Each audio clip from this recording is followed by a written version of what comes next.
Electron gain enthalpy, electron gain enthalpy.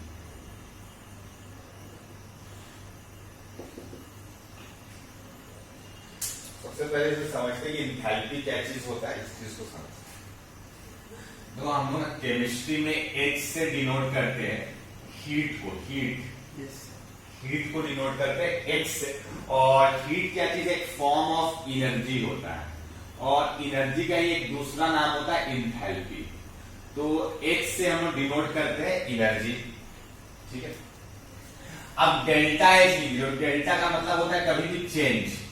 तो ये change मतलब कि अगर मान लो पहले से कोई सब्सटेंस हीटेड है और उसको और हीट कर दिए, तो उसका हीट में कितना चेंजिंग आया 1 से 2 पोजीशन में ले जाने के लिए। तो ये डेल्टा H हम लोग को बताता है change in energy, change in energy या फिर इंथैल्पी, चेंज इन इंथैल्पी बताएगा। एनर्जी का ही दूसरा नाम है इंथैल्पी। तो इसको बताता है हम लोग चेंज कितना हुआ एनर्जी का। अब जैसे एक रिएक्शन हो रहा है, अब एक रिएक्शन हो रहा है, तो एक रिएक्टेंट से एक प्रोडक्ट बन रहा है, रिएक्टेंट से प्रोडक्ट बन रहा है।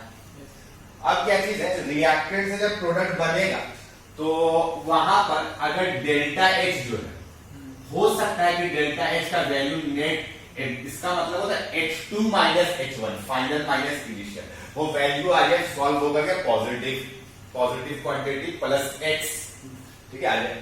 और कभी हो सकता है कि डेल्टा H रिएक्शन के दौरान इसका वैल्यू निगेटिव आ जाए, ऐसा भी हो सकता है। तो अब ये पॉजिटिव केमिस्ट्री में क्या चीज बताता है, इस चीज को समझना। अगर कभी भी पॉजिटिव आ गया, इसका मतलब रिएक्शन में हमको एनर्जी रिक्वायर्ड है, एनर्जी देना पड़ेगा। कैसा फॉर्म में, इन फॉर्म ऑफ हीट।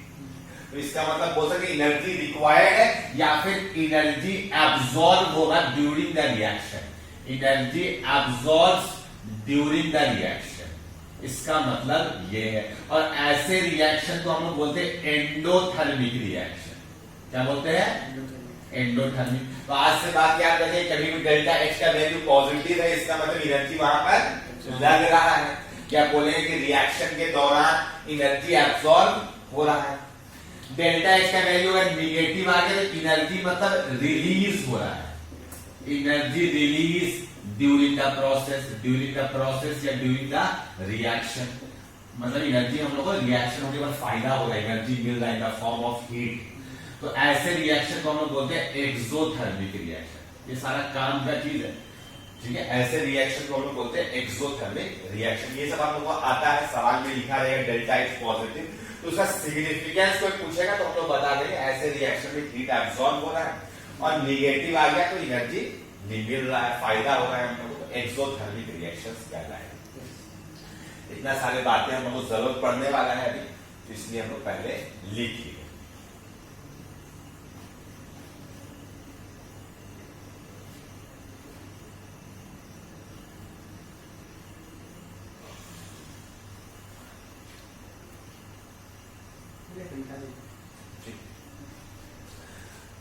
लिख लो इसको अच्छे से। अब हम लोग डेल्टा H E और G ऐसे शॉर्ट में लिखते हैं सबस्क्रिप्ट के टाइप में। इसका मतलब है इंथैल्पी चेंज, E से इलेक्ट्रॉन, G से गेन, तो इलेक्ट्रॉन गेन इंथैल्पी कहलाएगा ये, है ना। तो इस तरीके से हम लोग सिंबॉलिक रिप्रेजेंटेशन करते हैं, इलेक्ट्रॉन गेन इंथैल्पी। अब अगर हम लोग एनर्जी इलेक्ट्रॉन गेन के दौरान मिलेगा तो डेल्टा Eg क्या हो जाएगा, निगेटिव, और लगेगा तो क्या बोलेंगे, पॉजिटिव बोलेंगे अब हम लोग। तो ठीक है, तो एक लाइन लिखो पहले इलेक्ट्रॉन गेन इंथैल्पी में। Change in enthalpy, change in enthalpy, change in enthalpy when 1 mole of gaseous atom, 1 mole of gaseous atom gains an electron to become an ion, इसका मतलब इंथैल्पी में क्या चेंजिंग आ रहा है, जब एक एटम जो इलेक्ट्रॉन को क्या कर रहा है, गेन कर रहा है, तो उस दौरान में एनर्जी का क्या चेंजिंग, हो सकता है पॉजिटिव आई, हो सकता है निगेटिव आई। तो अब नेक्स्ट लाइन में लिखो, in most of the cases, in most of the cases electron gain enthalpy is negative. Delta H EG भी लिख सकते हैं, electron gain enthalpy is negative and in some cases, and in some cases it is positive, and in some cases it is positive. अब क्या होता है वो समझते हैं, इस चीज को लिख तो लिए, अब इसको समझते हैं। क्यों पूछेगा आयोनाइजेशन एनर्जी क्या होता है, तो हम बताएंगे आयोनाइजेशन एनर्जी ऑलवेज पॉजिटिव होता है, आयोनाइज कराने के लिए हमेशा एनर्जी का जरूरत पड़ता है। तो ये मेरा न्यूक्लियस है और ये मेरा पहले से कुछ एक इलेक्ट्रॉन मेरा एटम में है मौजूद, एक से ज्यादा भी हो सकता है, एग्जांपल ये एक इलेक्ट्रॉन है। अब क्या करना है, इसको इलेक्ट्रॉन गेन करवाना है, नाम ही है इलेक्ट्रॉन, तो बाहर में एक इलेक्ट्रॉन होगा और इसको इस एटम के अंदर पे लाना है। तो इस एटम के अंदर पे लाएंगे तो एक अट्रैक्शन फोर्स होगा इसके और इसके बीच में, न्यूक्लियस पॉजिटिव इलेक्ट्रॉन नेगेटिव, तो यहां पर एक अट्रैक्शन लगेगा। दूसरा इलेक्ट्रॉन भी है सामने में, तो ये इलेक्ट्रॉन क्या करेगा, रिपल्शन। इलेक्ट्रॉन क्या करेगा, रिपल्शन। तो अब हम लोग को समझ में आया इसमें दो तरह का फोर्स हो रहा है, एक अट्रैक्शन फोर्स हो रहा है, अट्रैक्शन फोर्स किसके किसके बीच में, तो न्यूक्लियस एंड इलेक्ट्रॉन, और दूसरा क्या चीज है, रिपल्शन है between electron, repulsion between electron, क्योंकि निगेटिव चार्ज के बीच में रिपल्शन हो रहा है। तो अगर ना अट्रैक्शन वाला ज्यादा हो गया, अगर अट्रैक्शन वाला फोर्स ज्यादा हो गया, इलेक्ट्रॉन खींच लेगा, और जब इलेक्ट्रॉन खींच रहा है इसका मतलब क्या हो रहा है, कोई चीज को एक्सेप्ट करता है, इसका मतलब स्टेबल हो रहा है। और जब भी कोई चीज स्टेबल होता है तो उसका एनर्जी घटता है, तो एनर्जी जब घटेगा तो ओवरऑल क्या वैल्यू आएगा, निगेटिव। जैसे मान लो कि पहले x था या 2 जूल था, बाद में कितना हो गया होगा, 1 जूल, 1 जूल हो गया। घटना के मतलब क्या होता है, कम। तो 1 - 2 कितना आएगा, फाइनल माइनस में -1, तो निगेटिव आएगा। तो इसीलिए तो अट्रैक्ट कर रहा है, इसका मतलब इलेक्ट्रॉन को अट्रैक्ट करके क्या होगा, स्टेबल, और स्टेबल होगा तो एनर्जी क्या होगा, घटेगा, और घटेगा इसका मतलब डेल्टा एच क्या होगा, निगेटिव। तो अगर अट्रैक्शन फोर्स ज्यादा होगा तो डेल्टा एच ईजी क्या आएगा मेरा, निगेटिव। लेकिन अगर रिपल्शन ज्यादा हो गया तब क्या हो जाएगा मेरा, डेल्टा एच ईजी पॉजिटिव। वहां पे एनर्जी लगाएंगे तब ये इलेक्ट्रॉन आप पाएगा इस एटम के अंदर पे। तो ये चीज इसको नोट कर लो फटाफट।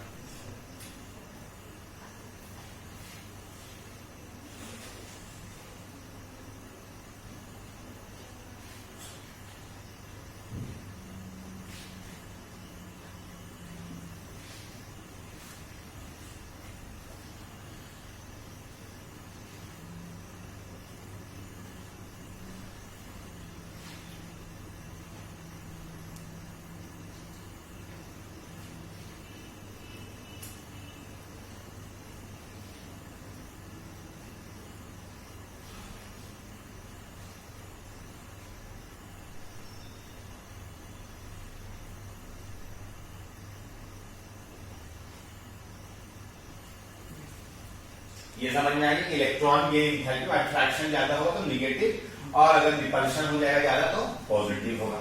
अब सवाल है कि जैसे हम लोग लेफ्ट टू राइट चलते हैं पीरियड में, तो साइज क्या होता है, छोटा, तो न्यूक्लियस से खींचने का टेंडेंसी क्या होगा, ज्यादा। मतलब इलेक्ट्रॉन चाहेगा कि ज्यादा मेरे पास गेन हो जाए, यही चीज समझ में आ रहा है।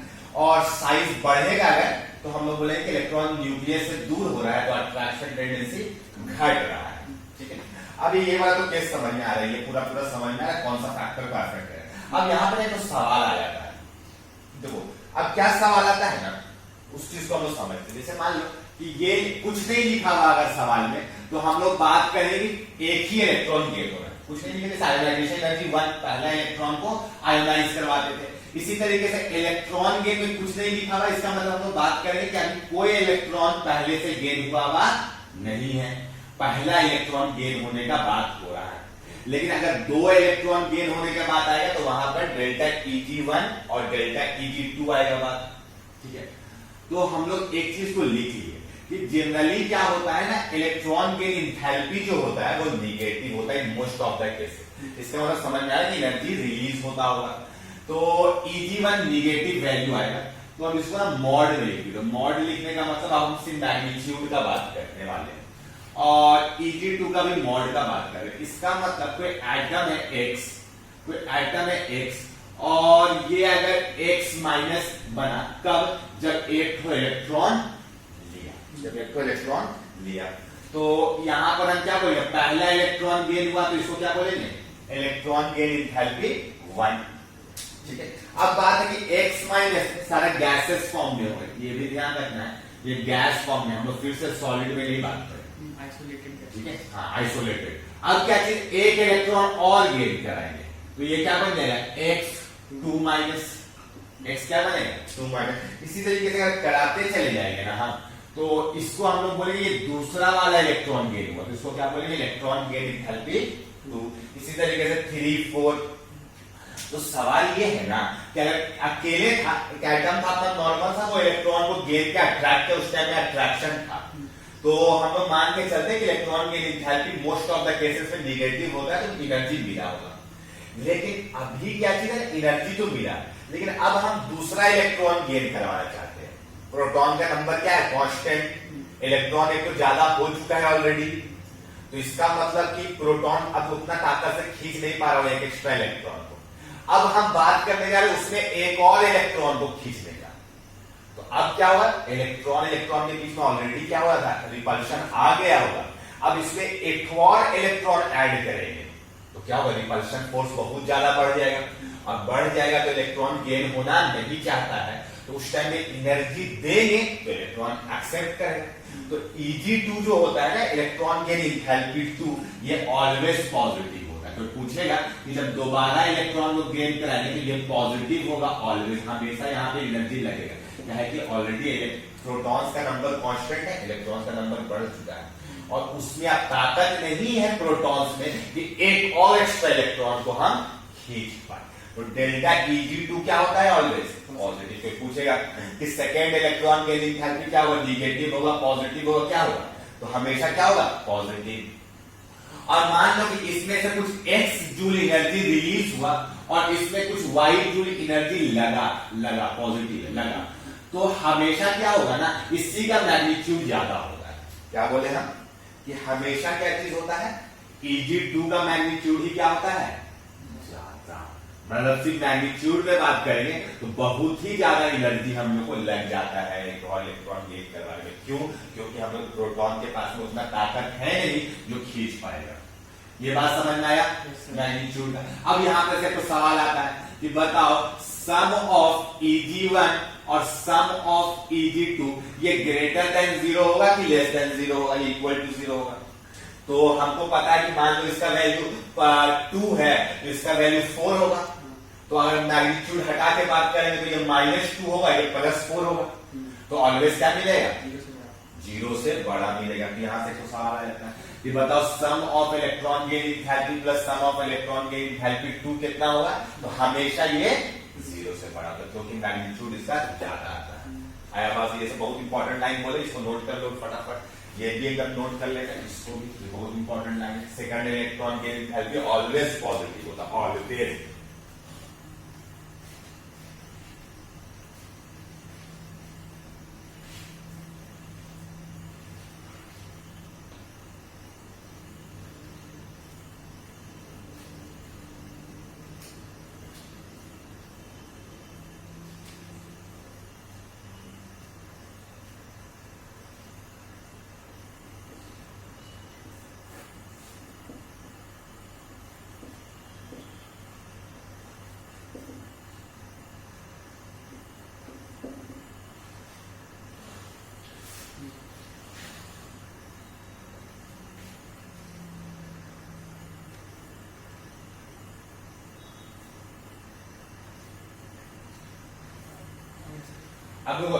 अब सवाल है कि हम लोग कैसे बात करेंगे इलेक्ट्रॉन गेन एंथैल्पी किस किस फैक्टर पर डिपेंड करता है। इस चीज को आएगा, हम लोग काम आएगा इस पीरियड के अराउंड ट्रेंड पढ़ेंगे या फिर हम लोग ग्रुप के अराउंड ट्रेंड्स जानेंगे, तब पता चलेगा इस तरीके। तो पहला ये डिपेंड करता है, अगर मान लो effective nuclear charge Z effective बढ़ा, Z इफेक्टिव बढ़ने का मतलब खींचने वाला है, तो Z इफेक्टिव बढ़ता है तो हम लोग का इलेक्ट्रॉन गेन एंथैल्पी बढ़ेगा। 1 का बात करता हूं, इन जनरल 1 का बात हो रहा है, तो इलेक्ट्रॉन गेन एंथैल्पी भी बढ़ेगा क्योंकि ज्यादा आसानी से खींचेगा। अब कोई बोलेगा सर ये तो माइनस में बढ़ेगा कि प्लस में? हम लोग क्या पता है, इलेक्ट्रॉन गेन एंथैल्पी क्या आता है हमेशा -x ऐसा आएगा, इलेक्ट्रॉन गेन एंथैल्पी -y ऐसा वैल्यू आएगा। तो अब सवाल है कि हम लिखेंगे z इफेक्टिव बढ़ेगा तो इलेक्ट्रॉन गेन एंथैल्पी बढ़ेगा, ये x और y क्या बढ़ेगा, x का ऐसा होगा, y बड़ा होगा x से, कि हम लोग मैग्नीट्यूड से देखेंगे या फिर साइन के साथ में। तो जैसे मान लो इसका वैल्यू आ गया -3, इसका वैल्यू -5 आ रहा है, ठीक है। तो अगर मैथमेटिकली देखें तो दिखाई देगा हम लोगों की -3 बड़ा है। तो ये नहीं बात करते हैं लोग, किसका बात करते हैं, ये मैग्नीट्यूड का बात करते हैं, निगेटिव को लेकर के बात कर रहे हैं। आया बात, इस चीज को कंफ्यूजन को दूर रखना है कि हम लोग निगेटिव को इंक्लूड करके बात कर रहे होते हैं, ठीक है, मैग्नीट्यूड का सिर्फ बात करेंगे। इसलिए कभी कभी किताब में लिखा जाता है कि निगेटिव इलेक्ट्रॉन गेन एंथैल्पी बढ़ेगा -3 से -5। आया बात, इसे कंफ्यूज एकदम नहीं करना है इसमें। दूसरा, अगर हम लोग दूसरा पॉइंट बात करें तो shell number, shell n is stand for shell, shell बढ़ता है तो हम लोग का इलेक्ट्रॉन गेन करने का ताकत कम हो, न्यूक्लियस से दूर हो रहा है तो इलेक्ट्रॉन गेन एंथैल्पी क्या होगा, डिक्रीज करेगा। ये दो फैक्टर्स पर डिपेंड करेगा। अब जो तीसरा इंपॉर्टेंट पॉइंट है, तीसरा, अब क्या चीज है ना, ये सारा एक्सेप्शन टाइप का है केसेस। तीसरा नंबर जो क्या पॉजिटिव कहां पर होगा और उसका रीजन जानेंगे क्यों ऐसा होता है। तो इलेक्ट्रॉन गेन एंथैल्पी जो होता है ऑफ नाइट्रोजन जो होता है ना, ये पॉजिटिव होता है। इसका इलेक्ट्रॉन गेन एंथैल्पी क्या होता है, पॉजिटिव। अब कोई पूछा है सवाल कि ऐसा क्यों होता है, तो बहुत आसान सा जवाब है। देखो, नाइट्रोजन का इलेक्ट्रॉनिक कॉन्फ़िगरेशन लिखे तो 1s2 2s2 2p3 है। तो इसके पास है p में क्या चीज है, 3 इलेक्ट्रॉन्स है। कितना इलेक्ट्रॉन्स है, 3। और इसको हम लोग बोलते हैं फुल हाफ फील्ड। ये कैसा है, हाफ फील्ड है। तो हाफ फील्ड क्या होता है, रिलेटिवली स्टेबल होता है देन पार्शियली फील्ड, है ना। तो मान लो कि एक इलेक्ट्रॉन गेन करवाएंगे तो क्या करेंगे, 2p4, और 2p4 क्या हो जाएगा, पार्शियली फील्ड हो जाएगा। यानी अगर नाइट्रोजन को एक इलेक्ट्रॉन गेन करवा के n माइनस बना दे तो ये 2s2 2p3 से 2s2 2p4 बन जाएगा और ये पार्शियली फील्ड बन जाता है। तो ये लेस स्टेबल की तरफ जाने लगेगा। तो दैट्स व्हाई नाइट्रोजन का इलेक्ट्रॉन गेन एंथैल्पी क्या होता है, पॉजिटिव। आया बात समझ, इस चीज को ध्यान में रखना है, ठीक है। नोट बना के लिखिएगा, नोट, ठीक है, नोट में ये वाला पॉइंट, ठीक है। इलेक्ट्रॉन गेन एंथैल्पी नाइट्रोजन का पॉजिटिव होता है। क्यों होता है उसका रीजन हम लोग लिखे, इसमें से ध्यान भी लीजिए।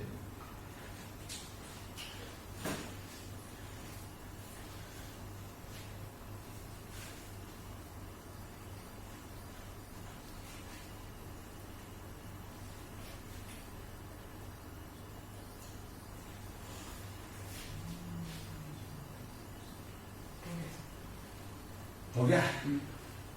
तो इलेक्ट्रॉन गेन एंथैल्पी डिपेंड करता है, इफेक्टिव न्यूक्लियर चार्ज बढ़ेगा तो इलेक्ट्रॉन गेन एंथैल्पी भी बढ़ेगा क्योंकि अट्रैक्शन फोर्स इंक्रीज कर रहा है। अब देखो, इलेक्ट्रॉन गेन एंथैल्पी जो होता है नोबल गैसेस का, नोबल गैसेस का, ये भी 0 पॉजिटिव होता है, ये भी क्या होता है, पॉजिटिव। और जो पूछेगा क्यों ऐसा होता है, तो इसका पूरा इलेक्ट्रॉनिक कॉन्फ़िगरेशन फुलफिल्ड होने की वजह से स्टेबल है। इसको भी ऐसे घेर करके उसी पॉइंट में लिखेगा, ड्यू टू स्टेबल ब्रैकेट में फुलफिल्ड, फुलफिल्ड होने की वजह है इलेक्ट्रॉनिक कॉन्फ़िगरेशन, इलेक्ट्रॉनिक कॉन्फ़िगरेशन होने की वजह से कि इलेक्ट्रॉन गेन एंथैल्पी होता है नोबल गैसेस का भी पॉजिटिव आता है। इस चीज को हमें ध्यान में रखना है, क्यों होता है इसका रीजन भी समझना है, क्योंकि इन लोग इलेक्ट्रॉन गेन करके अपना पार्शियली फील्ड बनाना नहीं चाहेगा, ठीक है।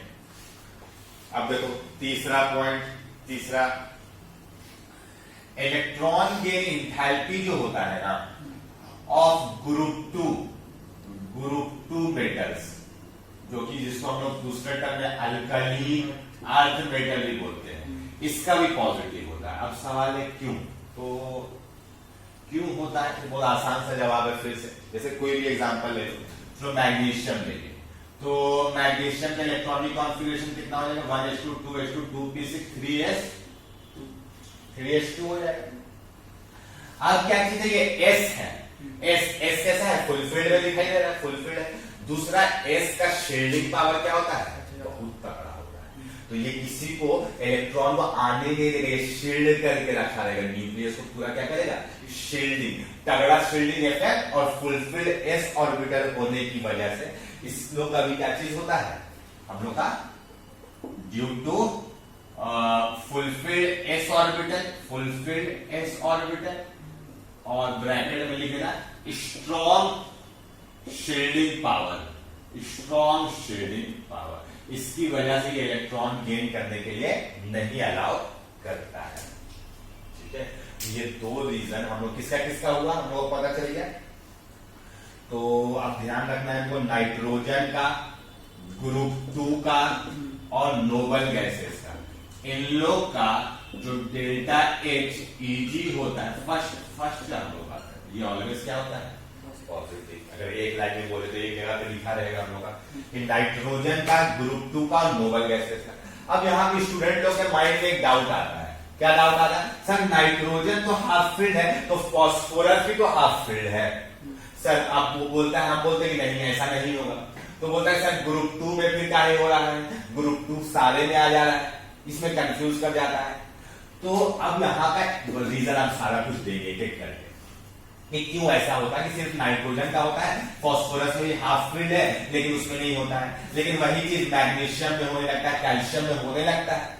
तो यहाँ पे स्टूडेंट का माइंड में डाउट आ जाता है कि उसका भी तो नहीं होना चाहिए। फिर यहाँ पे बहुत लोग कंफ्यूज रहता है। तो एकदम किताब बढ़िया किताब पढ़िए, उसमें साफ साफ लिखा हुआ है कि सिर्फ और सिर्फ अगर हम लोग बात करेंगे नाइट्रोजन फैमिली में, तो नाइट्रोजन का ही डेल्टा एच जो ईजी है वो पॉजिटिव होता है। अब है कि क्यों बाकी लोगों का क्यों नहीं होता है? तो मान लो कि फॉस्फोरस, नाइट्रोजन के नीचे फॉस्फोरस, फिर आर्सेनिक, फिर एंटीमनी और बिस्मथ। ठीक है, इन लोग तो अगर हम लोग फॉस्फोरस में देखें इलेक्ट्रॉनिक कॉन्फ़िगरेशन की, तो 1s2 2s2 2p6 3s2 3p3 है ना। अब बताओ थर्ड शेल आ गया तो इसमें 3d ऑर्बिटल है, 3d अलावा थर्ड शेल में बहुत सारा ऑर्बिटल्स जो है वैकेंट है। क्या हो गया? वैकेंट। ये ऑर्बिटल्स मेरा वैकेंट होने लगा, और वैकेंट जब होने लगा तो p वाला नहीं भी इलेक्ट्रॉन गेन करना चाहिए, तो d वाला तो मेरा खाली पड़ा हुआ है। तो यहाँ पे इलेक्ट्रॉन गेन होने का चांसेस हो जाता है, गेन कर लेता है, लेकिन नाइट्रोजन एकदम नहीं चाहता है गेन करना। अब सवाल है कि थोड़ा सा लेकिन रिलेटिवली क्या स्टेबल है ड्यू टू हाफ फिल्ड, तो ये उतना ज्यादा एनर्जी रिलीज नहीं कर पाते जितना करना चाहिए था। जिसे बाकी सब कर रहा, जैसे पीरियड के अलॉन्ग बढ़ रहे थे हम, तो हम लोग क्या बोले? जेड इफेक्टिव बढ़ रहा है तो इलेक्ट्रॉन गेन एंथैल्पी का वैल्यू क्या होगा? मैग्नीट्यूड बढ़ेगा। तो फॉस्फोरस का भी उतना ही रेट से बढ़ना चाहिए, लेकिन उतना रेट से नहीं बढ़ता। बढ़ता तो है लेकिन निगेटिव भी आता है, और बढ़ता है लेकिन कम बढ़ता है। आया बात समझ में? और यहाँ पर एक क्या चीज होता है, इन लोगों का अपने जस्ट बाजू वाले लेफ्ट वाले ग्रुप से भी कम हो जाता है। जैसे मान लो कि किसके बगल में? कार्बन फैमिली के बगल में है ना। तो जैसे बात करें तो नाइट्रोजन वाला तो अलग केस हो गया, नाइट्रोजन तो एक्सेप्शन में आ गया। अब अगर हम लोग बात करें कार्बन के नीचे सिलिकन, और सिलिकन के बगल में कौन होगा? फॉस्फोरस। ठीक है, तो फॉस्फोरस का भी इलेक्ट्रॉन गेन एंथैल्पी क्या होगा? निगेटिव। सिलिकन का भी निगेटिव। सिलिकन के नीचे कौन हो जाएगा? कार्बन, सिलिकन, जर्मेनियम, स्टैनम और प्लम्बम, है ना, ऐसे होगा। इधर कौन होगा? फॉस्फोरस, आर्सेनिक, एंटीमनी और बिस्मथ होगा। तो सवाल है कि इलेक्ट्रॉन गेन एंथैल्पी मैग्नीट्यूड में ज्यादा किसका होना चाहिए? फॉस्फोरस का, सिलिकन से, क्योंकि जेड इफेक्टिव बढ़ रहा है, लेकिन ना जस्ट अपने बाजू वाले से कम हो जाता है। इसमें एनर्जी थोड़ा सा क्या होता है? कम रिलीज होता है। देन ग्रुप नंबर, अगर इसको ग्रुप नंबर हम लोग लिखते, ये ग्रुप नंबर 14 है, ये ग्रुप नंबर कौन है? 15। तो ग्रुप नंबर 14 का जो हो जाता है वो कम हो जाता है, लेकिन निगेटिव ही होता है फॉस्फोरस का। इस बात को एकदम ध्यान में रखिए, ये सवाल आता है एग्जाम और लोग गलती भी कर देते हैं। तो इसको एकदम इंपॉर्टेंट करके नोट कर लो इसको। कि वैकेंट डी ऑर्बिटल होने की वजह से इन लोग का निगेटिव होने लगता है, इलेक्ट्रॉन निगेटिव होता है और शेल बढ़ता है तो ये घटता है। हाँ, शेल बढ़ेगा तो घटेगा। तो बस याद रखना नाइट्रोजन का ग्रुप 2 का और नोबल गैसेस का इलेक्ट्रॉन गेन एंथैल्पी पॉजिटिव होता है। हाँ, कम होता है अलग बात है, वो चीज अलग है।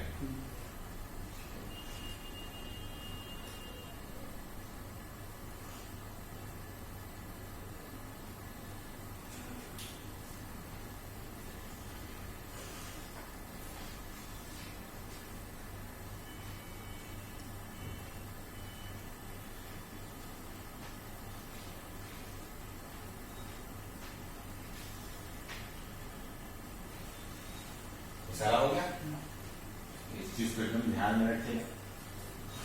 अब देखो, अब यहाँ पे सवाल कैसे आता है, तो सवाल को हम लोग हमेशा मैग्नीट्यूड के बेसिस पर हम लोग बनाएंगे, हमेशा मैग्नीट्यूड के बेसिस पर। तो जैसे मान लो कि सवाल आ गया, ट्रेंड्स इन पीरियड देख लेते हैं, ट्रेंड्स इन पीरियड, पीरियड के अराउंड हम लोग देख लेते हैं ट्रेंड्स। तो जैसे हम लोग लेंगे, मान लो एक पीरियड का एलिमेंट ले लेते हैं, एल्युमिनियम, सिलिकॉन, फास्फोरस और ये सल्फर। एल्युमिनियम, सिलिकॉन, फास्फोरस और सल्फर। तो हम लोग जानते हैं कि पीरियड के अलॉन्ग क्या होता है, जेड इफेक्टिव बढ़ता है, इफेक्टिव न्यूक्लियर चार्ज बढ़ता है, और इफेक्टिव न्यूक्लियर चार्ज अगर बढ़ेगा हम लोग का, तो इलेक्ट्रॉन गेन एंथैल्पी का मैग्नीट्यूड भी क्या होगा, बढ़ेगा, हम लोग जानते हैं। तो उस बेसिस पर क्या होना चाहिए, एल्युमिनियम और उसके बाद सिलिकॉन, सिलिकॉन से ज्यादा फास्फोरस, फास्फोरस से ज्यादा सल्फर। लेकिन क्या हो जाएगा, जस्ट पड़े हमको सिलिकॉन और फास्फोरस में थोड़ा सा चेंजिंग आ जाएगा, ये वाला इधर और ये वाला इधर शिफ्ट करेगा। तो इसका मतलब फास्फोरस, सिलिकॉन और आया बात समझ में, ये ऑर्डर हो जाएगा। बस अपने बगल वाले से चेंज होता है, बस इस चीज को ध्यान, ऐसा नहीं कि पीछे कर दी, सबसे पीछे कर दिए फास्फोरस को, ऐसा नहीं करना, ठीक है, इस चीज को याद रखना।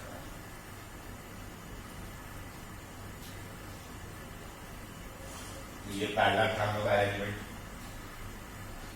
दूसरा, अब दूसरा आ जाता है boron, boron, carbon, nitrogen, oxygen, ठीक है, ये आ जाता है बोरॉन, कार्बन, नाइट्रोजन, ऑक्सीजन।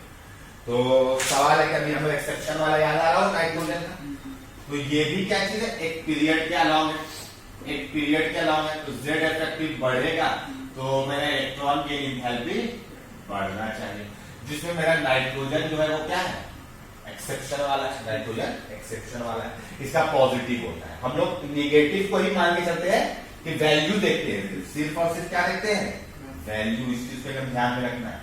तो सबसे ज्यादा किसका होगा, ऑक्सीजन, नाइट्रोजन तो भी एक्सेप्शन के उसके बाद में देखेंगे, और कार्बन और बोरॉन। तो नाइट्रोजन का जो मैग्नीट्यूड जो होता है ना वो सबसे कम होता है, इसलिए ध्यान रखना कि जब भी जिसका भी पॉजिटिव होगा ना वो हमेशा सबसे पीछे लाइन में लगा देता है। आया बात समझ में? और इसीलिए आप गलती क्या करता है लोग, ये दोनों सवाल में देखो गलती कहां पे करता है, सोचता है कि नाइट्रोजन के नीचे आता है फास्फोरस, और फास्फोरस भी सबसे पीछे होगा, समझना, फास्फोरस तो पॉजिटिव, अपने बस एक बगल वाले ग्रुप से क्या होता है, बस आगे पीछे होता है, लेकिन नाइट्रोजन नहीं, नाइट्रोजन क्या होता है, पॉजिटिव सबसे पीछे लगा देना होता है। आगे बात समझ, इस चीज को हम ध्यान में रखना, लोग गलती कहां पे करता है, उसकी वजह से निगेटिव मार्क्स आ जाता है।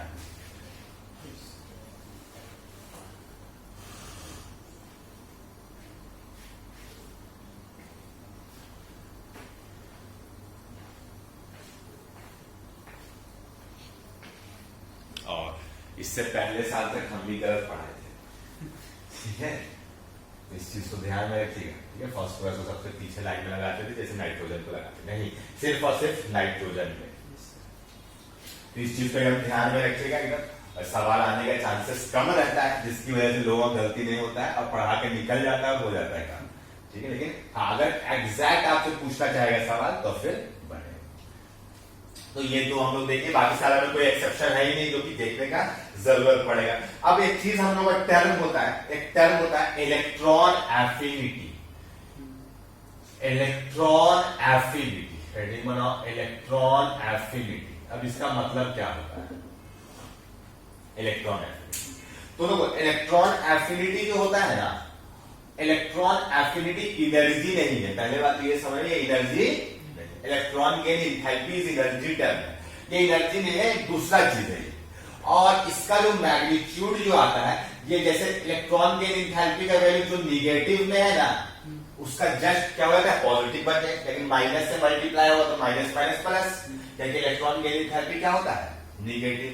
तो निगेटिव निगेटिव इलेक्ट्रॉन एफिनिटी एक हम लोग को वैल्यू बताते हैं इलेक्ट्रॉन गेन करने का टेंडेंसी इलेक्ट्रॉन। और हम लोग को इलेक्ट्रॉन गेन एंथैल्पी क्या बताता है, एनर्जी क्या चेंज हुआ जब इलेक्ट्रॉन गेन हुआ। इलेक्ट्रॉन एफिनिटी क्या बताता है, टेंडेंसी बताता है इलेक्ट्रॉन गेन होने का। आया बात समझ में? तो लिखो इसमें it is negative of electron gain enthalpy. It is negative of electron gain enthalpy, ये निगेटिव होता है इलेक्ट्रॉन गेन एंथैल्पी का। अब लिखो नेक्स्ट लाइन में लिखो electron affinity is tendency of electron affinity is tendency of attract, tendency to कर दीजिएगा, tendency to attract free electron towards itself, और इस लाइन को लिखो इलेक्ट्रॉन एफिनिटी क्या होता है, निगेटिव ऑफ हम लोग का इलेक्ट्रॉन गेन एंथैल्पी। ये लाइन इंपॉर्टेंट है। और जो ऑर्डर होता था इलेक्ट्रॉन गेन एंथैल्पी का, वही ऑर्डर क्या होगा इलेक्ट्रॉन एफिनिटी, क्योंकि हम लोग इलेक्ट्रॉन गेन एंथैल्पी में मैग्नीट्यूड ही को देखते थे, तो इलेक्ट्रॉन एफिनिटी में तो मैग्नीट्यूड ही देखना है, तो बात बराबर है। इसीलिए किताबों में लिखा रहता है इलेक्ट्रॉन एफिनिटी और इलेक्ट्रॉन गेन एंथैल्पी का ऑर्डर सेम चलता है। इसीलिए यही ऑर्डर क्या हो जाएगा, इलेक्ट्रॉन गेन एंथैल्पी का यही ऑर्डर क्या हो जाएगा, मैग्नीट्यूड ही दिख रहा, पॉजिटिव हमेशा आएगा। और इलेक्ट्रॉन गेन एंथैल्पी में हम पॉजिटिव में से मैग्नीट्यूड ही देख करके ऑर्डर को अरेंज कर रहे हैं, तो बात तो बराबर होगी। तो इसीलिए हम लोग का दोनों चीज सेम चलता है। नाइट्रोजन तब तो फिर उसमें पॉजिटिव आता है, अब आता है नाइट्रोजन का पॉजिटिव। तो लिखा रहता है किताबों में कि जिसका positive value electron gain enthalpy का, उसका इलेक्ट्रॉन एफिनिटी वैल्यू 0 होता है। ठीक है, तो लिख लो उस लाइन को भी।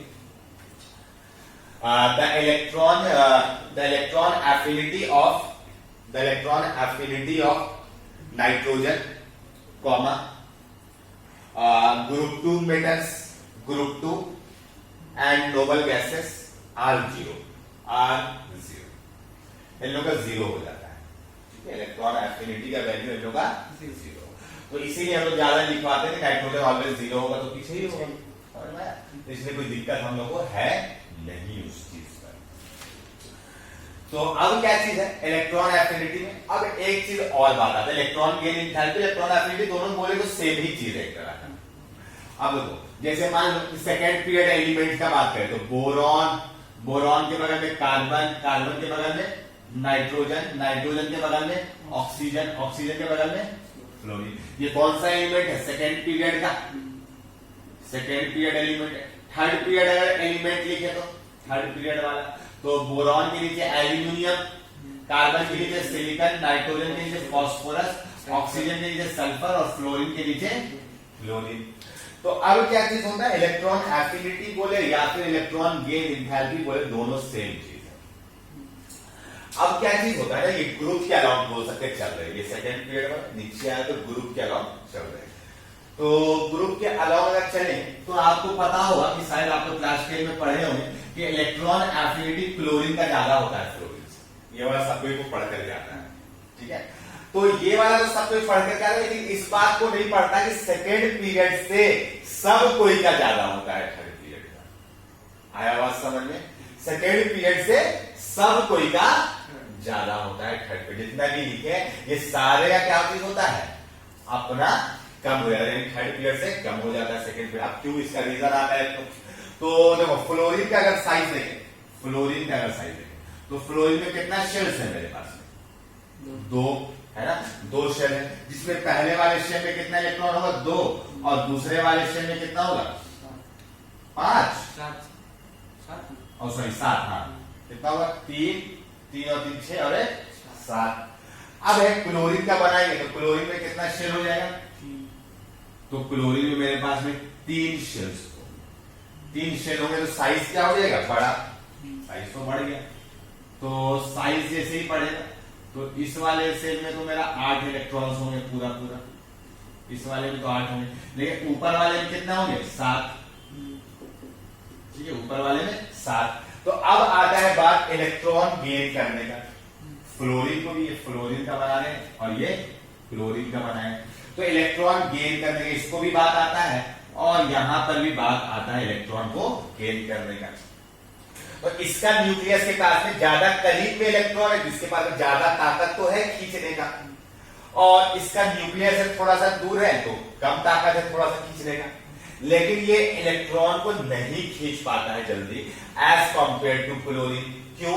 क्योंकि जो साइज है इसका क्या चीज है, छोटा, जिसमें 7 इलेक्ट्रॉन जो है इसमें आउटर मोस्ट सेल में, अब जब इलेक्ट्रॉन आता है तो रिपल्शन कुछ ज्यादा बढ़ जाता है, रिपल्शन क्या रहता है ज्यादा, और इलेक्ट्रॉन एफिनिटी होता है पूरा पूरा इलेक्ट्रॉन गेन करने का टेंडेंसी।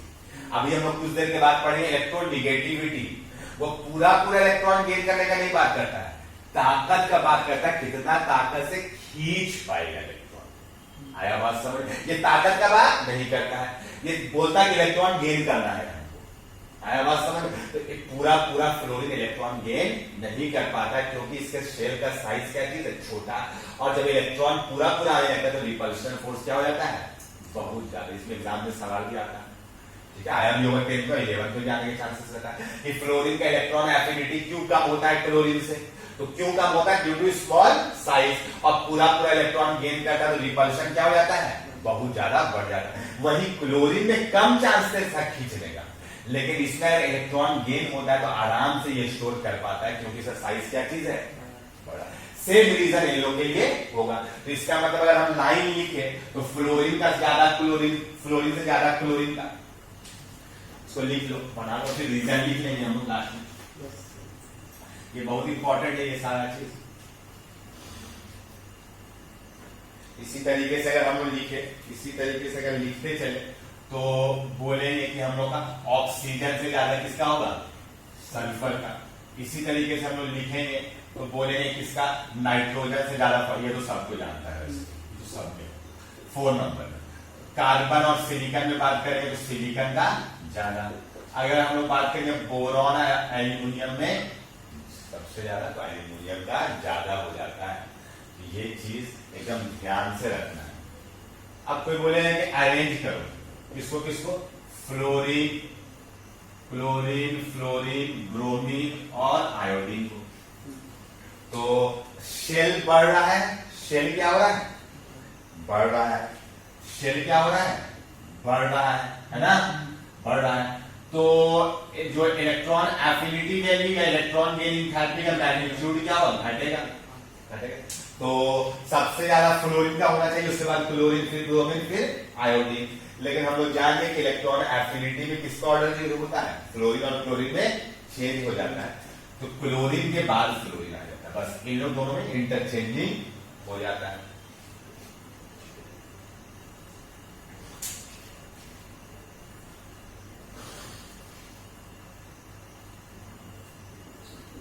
आपको बोला पॉजिटिव हो जाता है, तो नहीं, पॉजिटिव नहीं होता है, निगेटिव ही रहता है, लेकिन क्या हो जाता है, आसानी से गेन हो जाता है, उसमें ज्यादा एनर्जी रिलीज हो जाता है।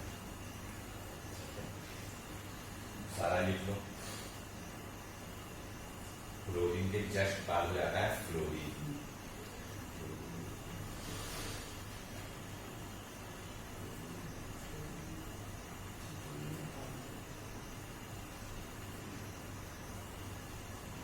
आगे बात समझ, बढ़िया से। अब दूसरा रीजन लिखेंगे हम लोग उसका लास्ट में, एक और बहुत इंपॉर्टेंट है यहाँ, ये वाला 7 को घेर लेना, ठीक है। तो ऑक्सीजन, सल्फर, सेलेनियम, टेलुरियम वाला ग्रुप और पोलोनियम, पोलोनियम हटा भी देते हैं, चलो सल्फर, सेलेनियम, टेलुरियम, चलो पोलोनियम भी लिख देते हैं, पोलोनियम और ऑक्सीजन। तो सबसे ज्यादा इन जनरल शेल ज्यादा, शेल सबसे कम था, तो ऑक्सीजन का इलेक्ट्रॉन एफिनिटी क्या होना चाहिए, सबसे ज्यादा।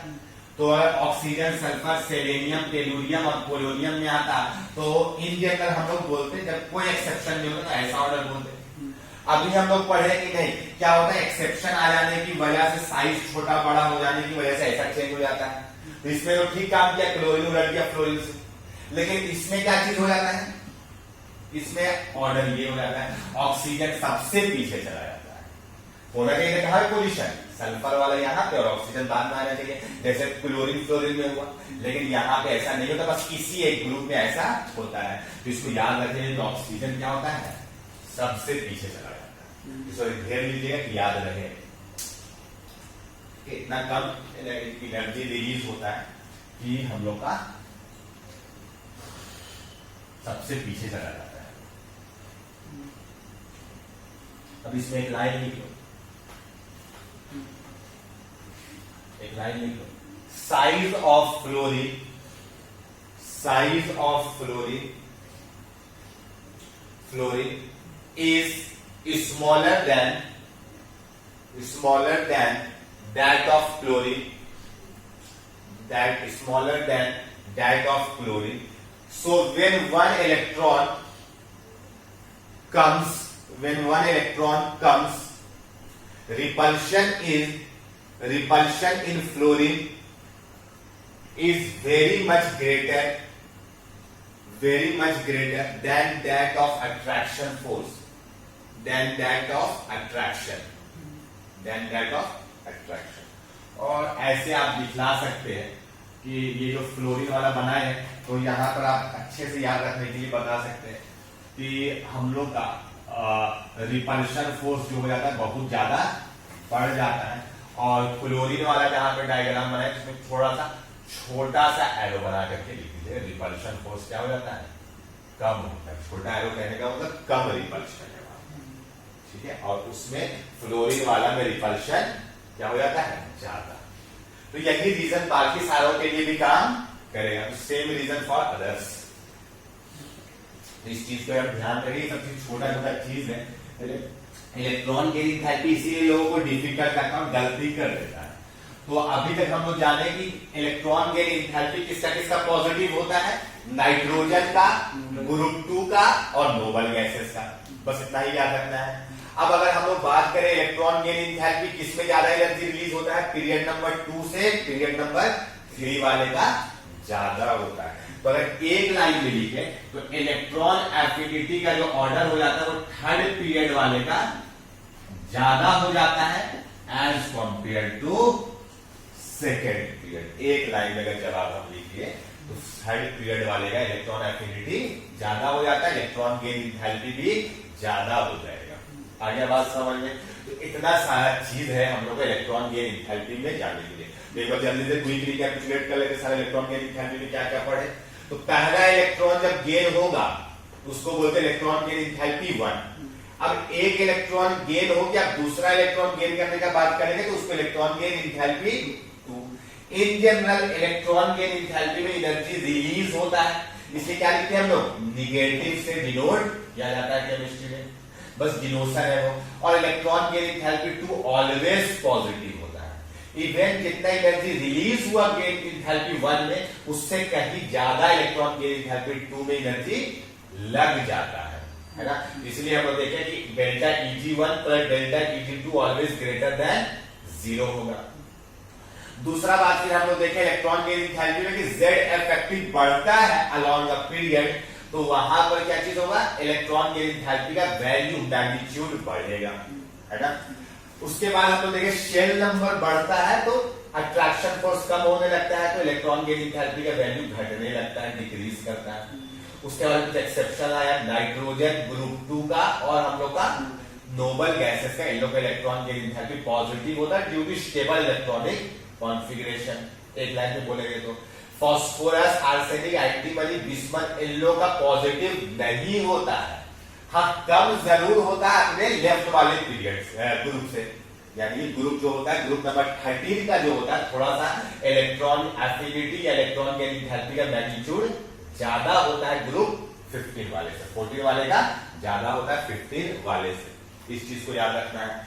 दूसरा हम लोग देखें कि इलेक्ट्रॉन एफिनिटी का इलेक्ट्रॉन गेन इंथैल्पी जो है थर्ड पीरियड का ज्यादा हो जाता है सेकंड पीरियड। इतना सारा बात हम लोग याद रखेंगे तो कभी भी गलती नहीं। बहुत आसान चीज है लेकिन इसमें एक्सेप्शन वाला कुछ ज्यादा आ जाता है, तो जिससे क्या हो जाता है गलती का चांसेस बढ़, इसको एकदम याद रखना है। तो ये हो गया। अब क्या चीज है कि जैसे मान लो कि एक रिएक्शन लिखे, एक रिएक्शन है मान लो A प्लस बी और ये कुछ प्रोडक्ट दिया मान लो C प्लस बी और यहां पर अगर डेल्टा H मेरा निगेटिव आया, निगेटिव करने का मतलब यहाँ पे हीट मिल रहा है, तो इस रिएक्शन को रिवर्स कर देंगे, यानी C plus D A plus B देने लगेगा, तो यहां पर एनर्जी मेरे को अब्सॉर्ब होगा। रिएक्शन को रिवर्स करें, इसका मतलब हमको प्रोडक्ट से क्या बनाना है रिएक्टेंट। तो अगर रिएक्टेंट से प्रोडक्ट भी जाएगा तो एनर्जी रिलीज होता है, अगर वापस करेंगे तो वहां पे हम लोग को लग जाएगा। ये चीज एकदम यूनिवर्सल है जिसको हम लोग थर्मोडायनामिक्स पूरा करेंगे, इसको पूरा वहां पर पढ़ेंगे तो समझ में और अच्छे से वहां पे आएगा। अभी यहाँ पे कुछ सवाल करवाना है इसलिए हम यहाँ पे बता दिए, तो इस चीज को ध्यान में रखिएगा कि रिएक्शन को रिवर्स करते हैं तो एनर्जी रिक्वायर्ड भी या एनर्जी जो रिलीज होगा वो चेंज हो जाएगा। ठीक है, इस चीज को याद रखिएगा। अब यहाँ पे एक सवाल हम दे रहे हैं, उस सवाल को आप लोग करिएगा। Classify the following reaction as exothermic and endothermic मतलब एक्सोथर्मिक और आपको एंडोथर्मिक बताना है। मान लो कोई रिएक्शन एक्सोथर्मिक होगा तो उसमें लिख दीजिएगा एक्सोथर्मिक है, जो रिएक्शन एंडोथर्मिक होगा तो उसमें क्या लिख देंगे हम लोग एंडोथर्मिक है। ठीक है, बहुत आसान सा चीज है, ये करेंगे जल्दी फटाफट। सवाल नंबर 1 है मेरा कि ये है N माइनस जो है वो नाइट्रोजन और एक इलेक्ट्रॉन दे रहा है और इसके बारे में बताना है कि एक्सोथर्मिक है, एंडोथर्मिक है या नन भी हो सकता है। तो ये बताना है, पहला सवाल है। दूसरा सवाल है कार्बन इलेक्ट्रॉन दिया बना C माइनस बना है। तीसरा सवाल है ऑक्सीजन माइनस इलेक्ट्रॉन गेन कर रहा है और ये बन रहा है O2 माइनस, ऑक्सीजन 2 माइनस बन रहा है। ठीक है, चौथा सवाल है मेरा कि नाइट्रोजन जो है वो एक इलेक्ट्रॉन गेन करके N माइनस बन रहा है। तो ये सारे रिएक्शंस को आपको क्लासिफाई करके बताना है कि ये रिएक्शन एक्सोथर्मिक है कि एंडोथर्मिक। ये 4 रिएक्शंस। एक और है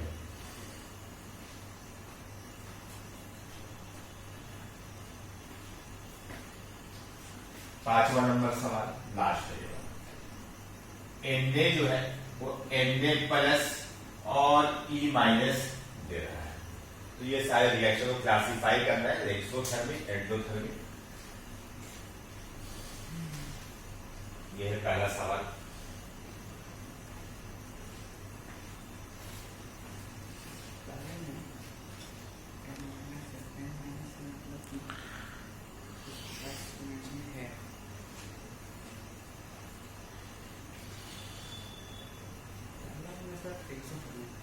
पहला वाला एक्सो मतलब एनर्जी रिलीज होगा। चलो देखते हैं। जो हम लोग जानते हैं कि नाइट्रोजन जो है, नाइट्रोजन अगर इलेक्ट्रॉन गेन करेगा तो N माइनस बनेगा, है ना। और यहां पर अभी जस्ट पर ये इलेक्ट्रॉन गेन इंथैल्पी है ना, और नाइट्रोजन का इलेक्ट्रॉन गेन इंथैल्पी क्या होता है पॉजिटिव। तो इसी रिएक्शन का क्या चीज है रिवर्स।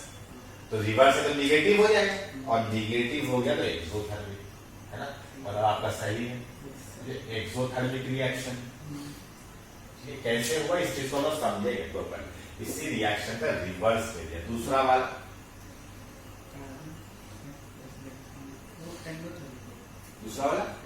एक्सो।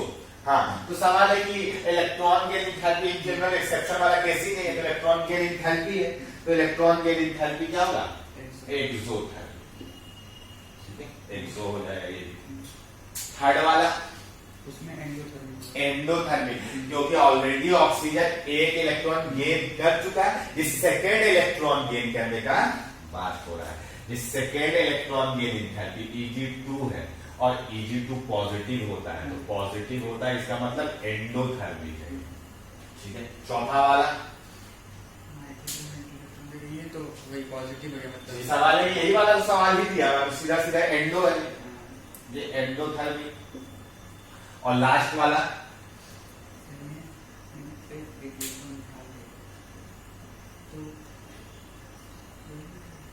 तो ग्रुप 2 में नहीं ग्रुप 1 में आता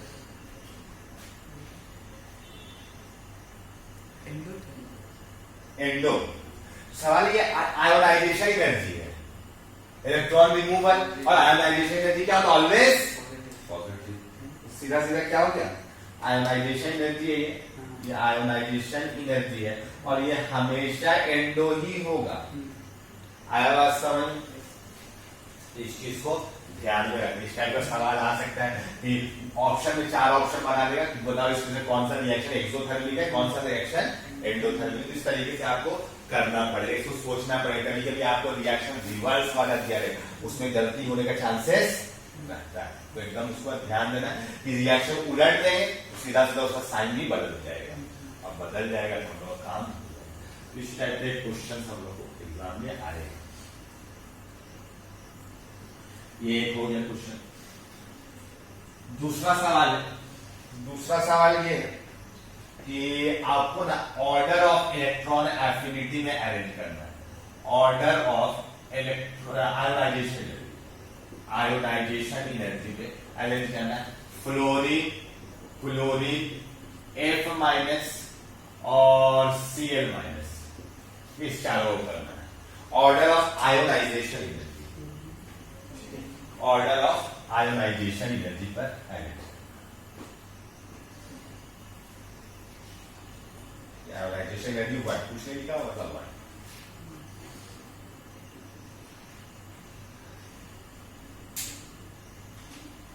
ओके कर ले। हाँ सवाल सवाल है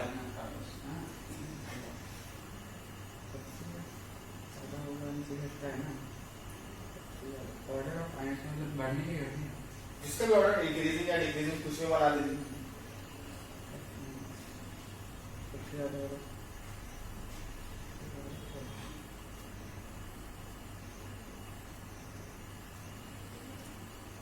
ऑर्डर F माइनस। सबसे ज्यादा आयोनाइजेशन एनर्जी मतलब सबसे ज्यादा मुश्किल से इलेक्ट्रॉन निकलेगा किसमें? नहीं आयोनाइजेशन एनर्जी यही ना होता है, एनर्जी रिक्वायर्ड।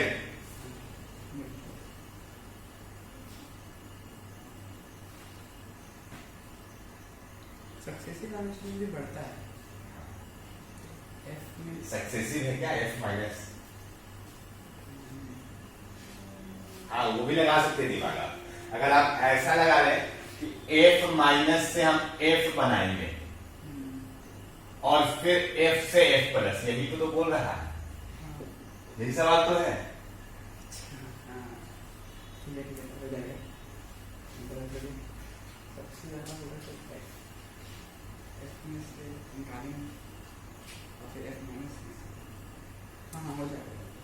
F सबसे ज्यादा तो है F का होगा, उसके बाद F माइनस, इसके बाद Cl होगा। ठीक है, F के बाद Cl। न्यूट्रल वाले क्या होता है? ज्यादा, क्योंकि ऑलरेडी वो जो है इलेक्ट्रॉन गेन किया हुआ है F माइनस और Cl माइनस, जिसकी वजह से F माइनस और उसके बाद Cl माइनस।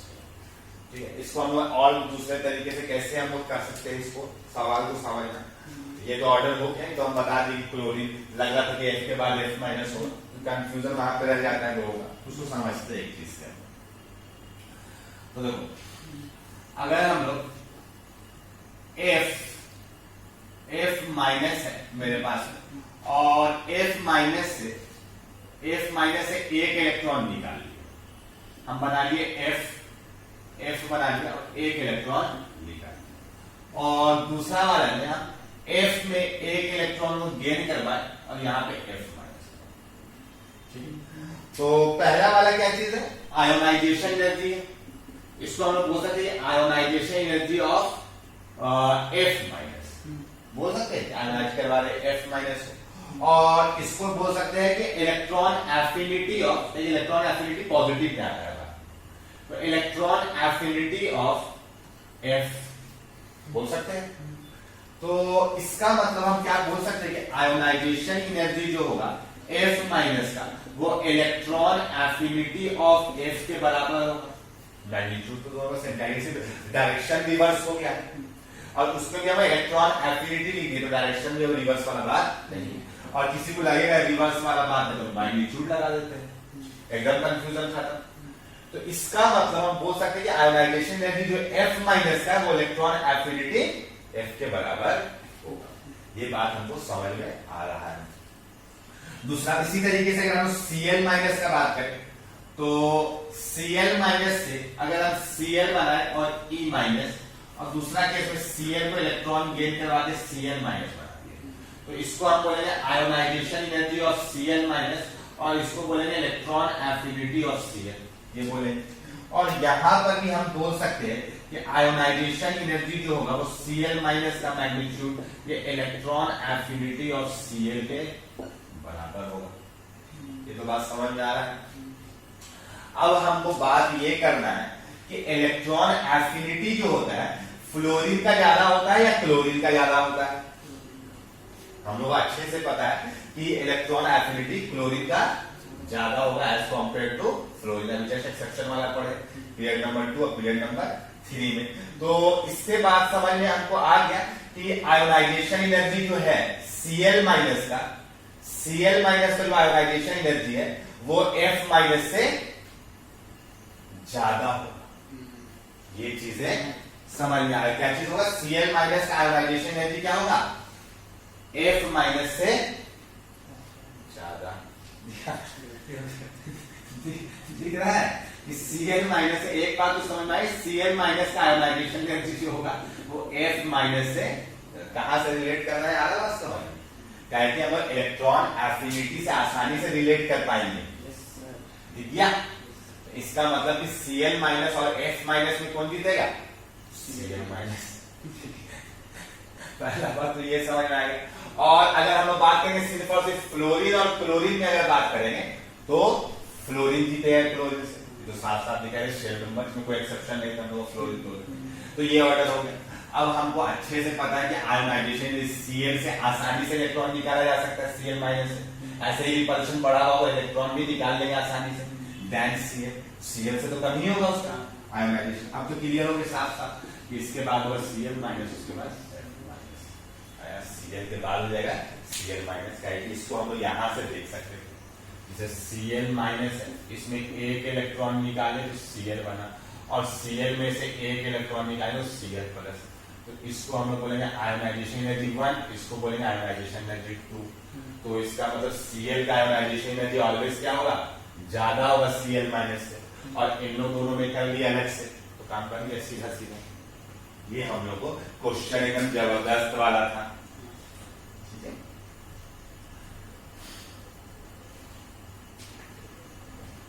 कैसे सोचना है, सोचने के लिए हम सिखा रहे कुछ सवाल, आप बस आएगा तो यही बना लेगा सीधा।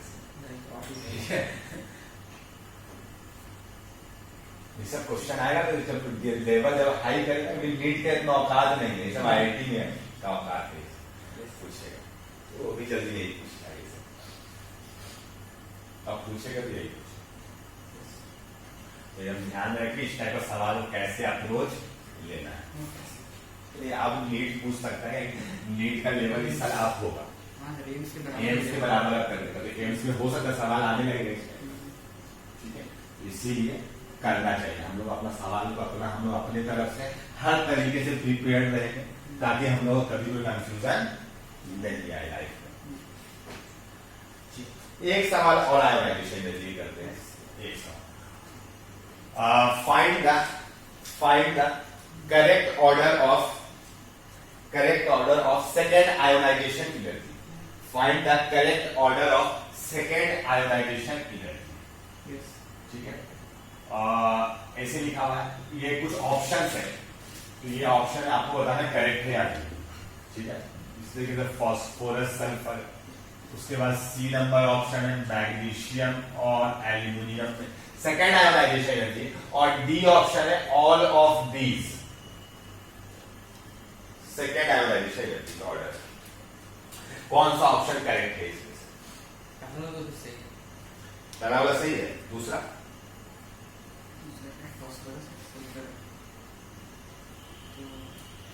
तो जल्दी सोचिए, तो हम इंक रिफिल करवा के आ रहे हैं।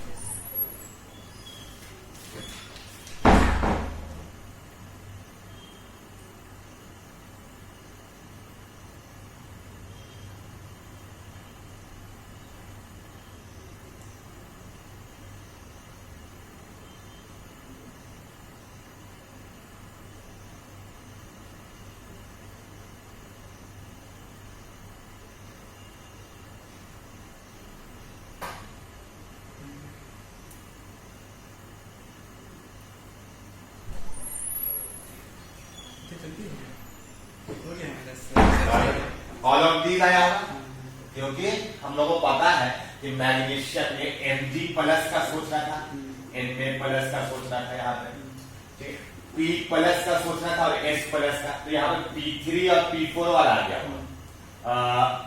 नहीं, ये P3 ये P2 हो गया होगा, तो जाहिर सी बात है P3 और P2 में कौन जीतेगा? ये जीतेगा। मैग्नीशियम का Na प्लस सेकेंड सेल में चला गया तो आराम से होगा। मैग्नीशियम Mg प्लस बन गया, एल्यूमिनियम प्लस, ये वाला हो गया S1, ये S2 में चला गया, तो ज्यादा होगा, जाहिर सी बात है। तो ये ऑल ऑफ दीज इसका करेक्ट ऑप्शन, ठीक है। तो इस तरीके से आपको सवाल आ सकता है आयोनाइजेशन एनर्जी का। चलो अब हेडिंग बनाओ, इलेक्ट्रोनिगेटिविटी, इलेक्ट्रोनिगेटिविटी कॉपी खत्म हो गया तो देखिए मोटर रखना है। हाँ, ऐसे ही कॉपी अब खरीदना है।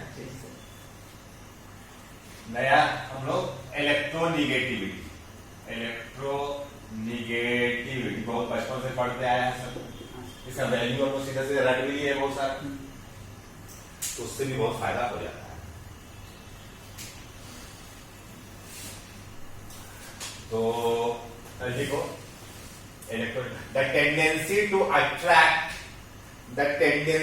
attract the shared pair of electron towards itself, the tendency to attract the shared pair of electron towards itself is called electronegativity, is called electronegativity। तो शॉर्ट में EN लिखते हैं, EN electronegativity, ठीक है, इलेक्ट्रोनिगेटिविटी। अब क्या चीज है वो समझ में आराम से, जैसे कोई बॉन्ड बनाया हुआ है, तो फॉर एग्जांपल कोई बॉन्ड बनाया हुआ, मान लो कि HCl या HF, चलो HF, ठीक है, HF। अब यहाँ पे जब HF एक बॉन्ड बनाया हुआ है, तो अगर मान लो कि इससे पहले वो एक और समझ, मान लो A और B है, A और B के बीच में बॉन्ड, तो अगर इलेक्ट्रोनिगेटिविटी एक ताकत होता है जिस ताकत से वो इलेक्ट्रॉन को खींचता है, तो मान लो कि इलेक्ट्रोनिगेटिविटी अगर A का ज्यादा है इलेक्ट्रोनिगेटिविटी ऑफ B से, तो क्या करेगा ना, B वाला इलेक्ट्रॉन जो है वो A की तरफ खींचा जाएगा। तो अगर पूरा पूरा इलेक्ट्रॉन A खींच देता है तो उसको बोलते हैं A माइनस बन जाएगा अनायन, और पूरा पूरा नहीं खींचेगा तो हम लोग बोलेंगे कि थोड़ा सा इलेक्ट्रॉन इसके तरफ आ गया है, तो A के ऊपर में क्या आया, डेल्टा माइनस आएगा, पार्शियल निगेटिव है, पूरा आता तो पूरा माइनस निगेटिव। और B का इलेक्ट्रॉन लूज हो रहा है, तो खींच रहा है, इसके पास प्लस आता, लेकिन यहाँ पे पूरा पूरा नहीं खींचाया तो डेल्टा प्लस आ रहा, बात समझ। तो इसी तरीके से हाइड्रोजन और फ्लोरीन में इलेक्ट्रॉन जो है शेयर्ड पेयर में इन्वॉल्व होगा, जो कोवेलेंट बॉन्ड जब बनता है, जो कि हम लोग अगले चैप्टर में पढ़ेंगे, तो ये दो इलेक्ट्रॉन्स को बोलते हैं शेयरिंग में पार्टिसिपेट किया। ये वाला अपना एक तो इलेक्ट्रॉन, फ्लोरीन अपना एक इलेक्ट्रॉन, ये लोग दोनों शेयर्ड पेयर, दो इलेक्ट्रॉन को पेयर करते हैं। तो अब हम लोग जानते हैं फ्लोरीन जो है ज्यादा इलेक्ट्रोनिगेटिव है, तो फ्लोरीन की तरफ खींचा जाएगा और इसके पास में डेल्टा प्लस चार्ज आएगा। इसी चीज को खींचने वाली टेंडेंसी को ही हम लोग क्या बोलते हैं, इलेक्ट्रोनिगेटिविटी बोलते हैं। अब क्या चीज है, इसका मतलब कोई फोर्स है, इलेक्ट्रोनिगेटिविटी क्या है, फोर्स है, जो ताकत है, जिस ताकत से इलेक्ट्रॉन क्या होगा, किसी दूसरे की तरफ मूव कर जाता है। आया बात समझ में? उस फोर्स, तो हम लोग बोलेंगे इलेक्ट्रॉन किधर जा रहा है, किधर फोर्स लग रहा है, फ्लोरीन की तरफ फोर्स लग रहा है। इसमें क्या बोलेंगे, ए की तरफ फोर्स लग रहा है। तो एक फोर्स लग रहा है और उसी फोर्स के डायरेक्शन में इलेक्ट्रॉन मूव कर रहा है। जैसा कि हमको दिखाई दे रहा है, ऊपर में लेफ्ट से राइट है और नीचे वाले में राइट से लेफ्ट है। इस डायरेक्शन को, अब इस डायरेक्शन को हम लोग बोलते हैं पोलर है। किसी एक डायरेक्शन में मूव कर जाना, इसको क्या बोलते हैं, पोलर। पोलर कैरेक्टर बोलेंगे, पोलर नेचर। पोलर क्यों बोले, तो ये चार्जेस को क्या बोलते हैं, पोल। चार्जेस को क्या बोलते हैं, पोल। तो ये पोल, डाइपोल, क्या बोलते हैं, दो अलग अलग पोलैरिटी वाले आते हैं। एक पोल को मोनोपोल, दो तरीके का पोल आ गया तो दो पोल तरीके डाइपोल, तो इसको बोलते हैं पोलर कैरेक्टर। अब आता है सवाल कि इलेक्ट्रोनिगेटिविटी दोनों के बीच में डिफरेंस बढ़ेगा, यानी कि इसका कम होगा बहुत ज्यादा, इसका बहुत ज्यादा होगा, तो इलेक्ट्रॉन ज्यादा खिंचाएगा। तो इसका मतलब कोई ज्यादा फोर्स लग रहा है। इसका मतलब अगर दोनों एटम के बीच का इलेक्ट्रोनिगेटिविटी डिफरेंस ऑफ इलेक्ट्रोनिगेटिविटी अगर बढ़ेगा तो पोलर नेचर भी क्या होगा, ज्यादा होगा, यानी ज्यादा चार्जेस आया। तो इलेक्ट्रोनिगेटिविटी एक एप्लीकेशन भी समझ में आया कि हम लोग पोलर नेचर को डिटरमिन करते हैं, किधर इलेक्ट्रॉन मूव करेगा। पोलर नेचर हम लोग को बताता है movement of, direction of movement of electron. आया बात समझ में? एक बात तो ये समझ में आया। दूसरा अगर हम लोग बात करें तो ए के ऊपर में डेल्टा माइनस और डेल्टा प्लस, यानी पार्शियल माइनस या पार्शियल प्लस आ रहा है, और हम लोग को इलेक्ट्रॉन एफिनिटी बताता पूरा पूरा प्लस आगे को। आया बात समझ में? डेल्टा प्लस या डेल्टा माइनस हम लोग को डिटरमिन करता है इलेक्ट्रोनिगेटिविटी, और डेल्टा माइनस में पूरा पूरा माइनस, माइनस पूरा डिटरमिन होता है इलेक्ट्रॉन एफिनिटी से। पूरा पूरा इलेक्ट्रॉन गेन करने का बात करता है इलेक्ट्रॉन एफिनिटी, लेकिन इलेक्ट्रॉन निगेटिविटी क्या बात करता है, ताकत का बात करता है, पार्शियल प्लस और पार्शियल माइनस। आगे बात समझ में? नोट कर लो इसको।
हो गया?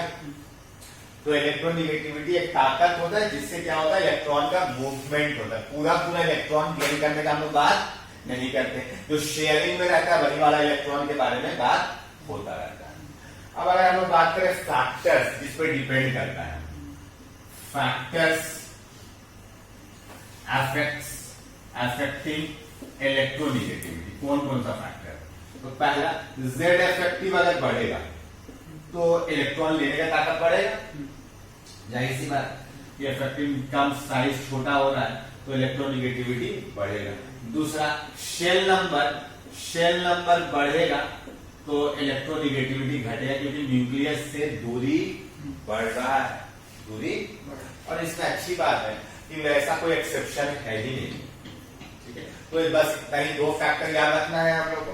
तो अगर बोले ट्रेंड्स पीरियड में बात करें, पीरियड के अलावा, तो पीरियड के अलावा क्या होता है, जेड इफेक्टिव क्या होता है, जेड इफेक्टिव बढ़ता है लेफ्ट टू राइट, तो इसका मतलब हम लोग का इलेक्ट्रोनिगेटिविटी भी बढ़ेगा।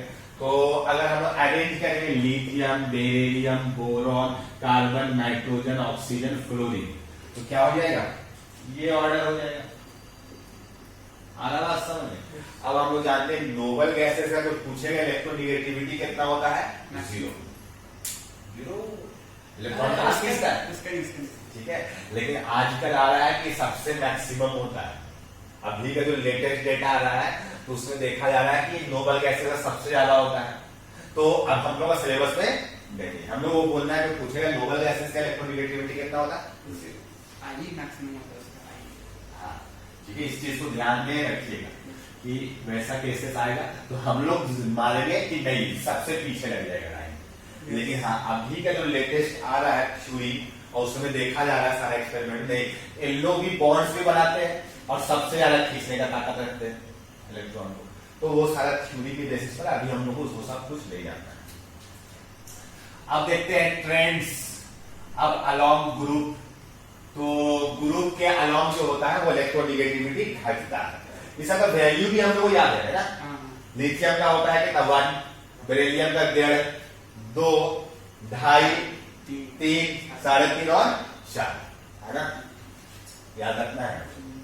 ठीक है, ग्रुप के अलावा, तो ग्रुप के अलावा अगर हम लोग बात करेंगे तो शेल बढ़ता है तो इलेक्ट्रोनेगेटिविटी वैल्यू क्या होता है, घटता है। तो चलो हम लोग क्या लेते हैं फ्लोरीन, क्लोरीन, ब्रोमीन और आयोडीन, ये ग्रुप का एलिमेंट्स है। ठीक है, तो ग्रुप में घटेगा तो सबसे ज्यादा क्या होगा, ऐसा ऑर्डर होगा इलेक्ट्रोनेगेटिविटी में। और आई होप कि इसका तो सबको ही याद होगा 4.0, इसका होता है 3.0, इसका भी याद किए थे हम। इसका हम लोग को याद रखना है थोड़ा सा 2.7 होता है और इसका 2.5 होता है। ठीक है, थोड़ा सा ध्यान में रखिएगा, वैसे जरूरत नहीं पड़ता है आप लोग को, ऐसा ध्यान इतना ही जो थोड़ा याद रखता है या दोनों उससे कम होता है। ठीक है, वैसे हम लोग लिख लिए, हमको याद था लिख लिए। इस चीज को हम लोग याद रखेंगे कि इलेक्ट्रोनेगेटिविटी इस तरीके से ऑर्डर पे काम करता है। बस इतना ही है इसमें। अब क्या है ना कि कुछ साइंटिस्ट लोग थे जो ही कुछ एक्सपेरिमेंट्स किए। ठीक है, कुछ साइंटिस्ट लोग थे जो ही कुछ एक्सपेरिमेंट किए, उसको भी अभी हम लोग देखेंगे। और वो एक्सपेरिमेंट के बेसिस पे सारा थ्योरी बनाए हैं, फैक्ट्स के बेसिस पर प्रूफ देकर उसको ही पढ़ा। साइंटिस्ट को पैसा मिलता है एक्सपेरिमेंट के लिए, बहुत पैसा मिलता है। तभी अगर इतना ठीक है, साइंस हम गए थे CSIR CNE आ रही दुर्गापुर में, कुछ साइंटिस्ट लोग के बीच में रहे थे। ठीक है, सिर्फ साइंटिस्ट लोग, सबका नाम जाके साइंटिस्ट लगा हुआ है। गए थे वहां पे तो हम सोचे करता क्या है लोग, तो मतलब कुछ भी मतलब आता है काम, रिसर्च के लिए काम किया था, गवर्नमेंट की तरफ से भी आता है। और कुछ जो है ना लोग क्या करते हैं रिसर्च पेपर जैसे लिखा जा रहा है, कुछ रिसर्च किया, अब इसी को ना आगे लोग बहुत काम करते रहता है उसी के ऊपर। और अगर अचानक से कुछ नया चीज हो जाता है तो दे देता है। तो लोग वही काम करते रहते ना, हम कुछ दिन काम किया, हमको कुछ नहीं बुझाया हो जाए, हमको बियरिंग्स का काम देता। अब जो साइकिल वाइकिल जिससे आता है बियरिंग, बॉल बियरिंग उसके बारे में थ्योरी कुछ था, थ्योरी पढ़े थे। हमको सिलेक्ट हुए थे कॉलेज की तरफ से, तो गए थे वहां पे, भरे थे फॉर्म। बहुत कम लोग, हम दोस्तों को नहीं बताया कि फॉर्म आया हुआ है ताकि मेरा हो जाए। तो ये है इलेक्ट्रोनेगेटिविटी। कुछ पहले सवाल कर लेते हैं, उसके बाद फिर हम लोग साइंटिस्ट वाला देखेंगे। Arrange the following in decreasing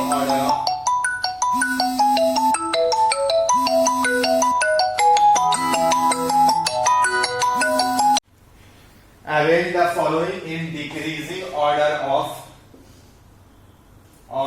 electronegativity and electron affinity, दोनों का ऑर्डर करेंगे करना। 7 सवाल हो जाए। पहला सवाल है कार्बन, ऑक्सीजन, नाइट्रोजन, फ्लोरीन। दूसरा सवाल है ऑक्सीजन, सल्फर, सेलेनियम, टेलुरियम। तीसरा सवाल है सोडियम, मैग्नीशियम, एल्यूमिनियम, सिलिकॉन। चौथा सवाल है आपका कार्बन हो गया, कार्बन के नीचे होता है कार्बन, सिलिकॉन, ऑक्सीजन, सल्फर। इसका चलो 4 सवाल बना लो। इलेक्ट्रॉन एफिनिटी का भी, इलेक्ट्रोनेगेटिविटी दोनों का ऑर्डर करीब सेम होता है, बस इलेक्ट्रॉन एफिनिटी में थोड़ा सा एक्सेप्शन को ध्यान में रखना।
ऊपर नीचे हो गया।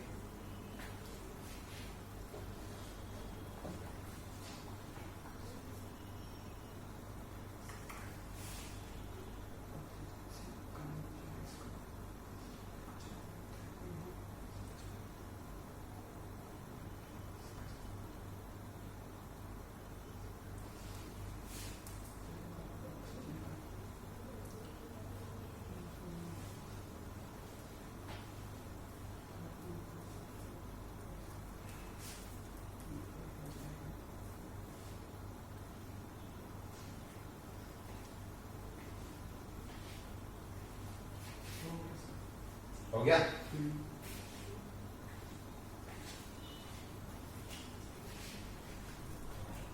तो अगर देखें तो ये एक सेम पीरियड का है, कार्बन ऑक्सीजन नाइट्रोजन फ्लोरीन, एक सेम पीरियड का। तो इसमें वो दोनों का ऑर्डर है, इलेक्ट्रोनिगेटिविटी में कहीं कोई एक्सेप्शन नहीं, तो ये बहुत आसान हो जाता है इलेक्ट्रोनिगेटिविटी। तो इलेक्ट्रोनिगेटिविटी में करना हो तो सीधा सीधा हो जाएगा, कार्बन से ज्यादा ऑक्सीजन, ऑक्सीजन से ज्यादा नाइट्रोजन, नाइट्रोजन से ज्यादा फ्लोरीन, कहीं कोई दिक्कत है नहीं।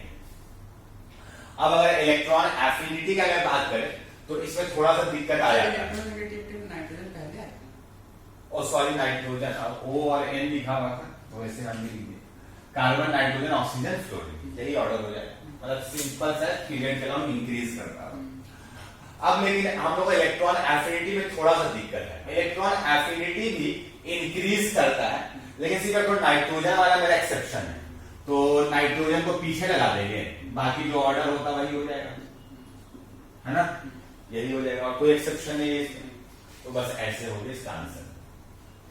ऑक्सीजन, सल्फर, सेलेनियम और टेल्यूरियम का हम लोग अरेंजमेंट करना है, तो अगर इलेक्ट्रोनिगेटिविटी का ऑर्डर में करेंगे तो ये सेम ऑर्डर हो जाएगा, हो जाएगा। लेकिन इलेक्ट्रॉन एफिनिटी में सीधा सीधा तो याद किए हैं कि ऑक्सीजन को सबसे पीछे लगा देंगे, बाकी सारा वैसे ही रहेगा।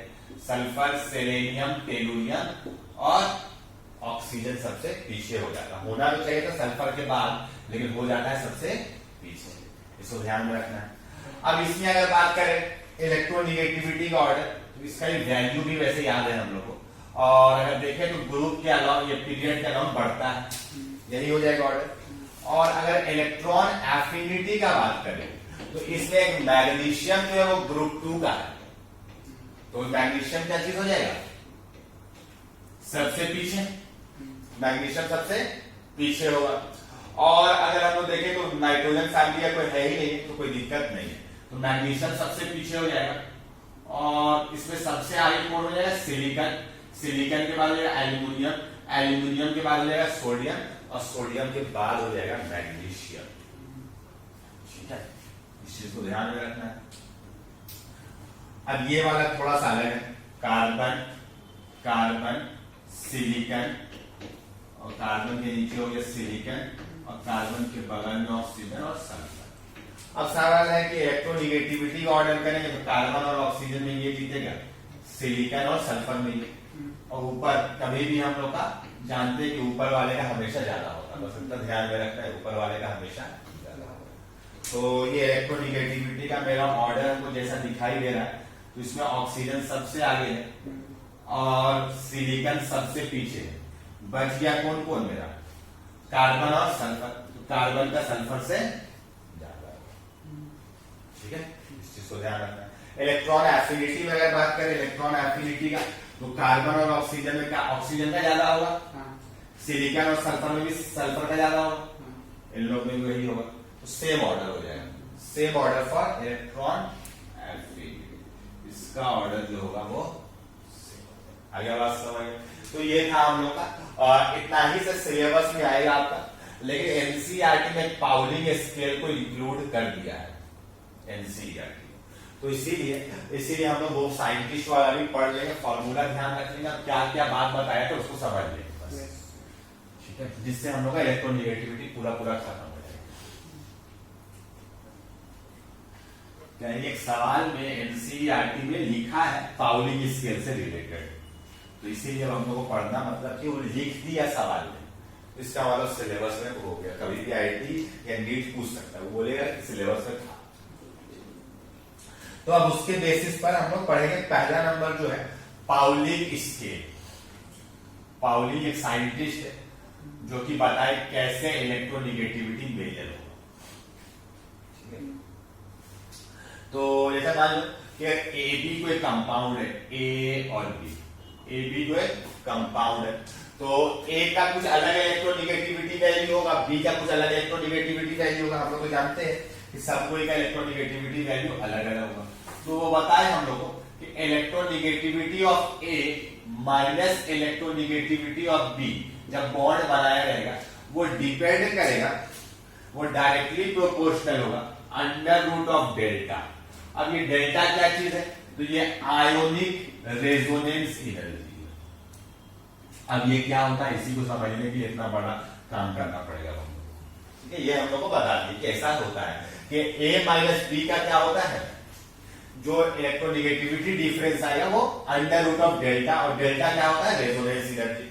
अब रेजोनेंस एनर्जी समझने से पहले बॉन्ड एनर्जी समझ लेते। जैसे मान लो कि जैसे डेल्टा का मतलब क्या है? डेल्टा का मतलब जो है ये है bond energy of A B minus of bond energy of A bond into bond energy of B B bond. अब ये क्या होता है सवाल है, तो पहले हम लोग सारा कुछ को लिख के फिर एक करके समझेंगे क्या है। ए बी बॉन्ड ये है bond energy of A B bond, A B bond. E B B क्या है? तो bond energy of B B bond. E A क्या है? तो bond energy of A bond. अब कोई पूछेगा सर बॉन्ड एनर्जी क्या चीज होता है? लिख तो फिर बताते हैं। ये फॉर्मूला को बस ध्यान में रखना, वैसे सवाल आता नहीं है, इससे बहुत लेस इंपॉर्टेंट टॉपिक है।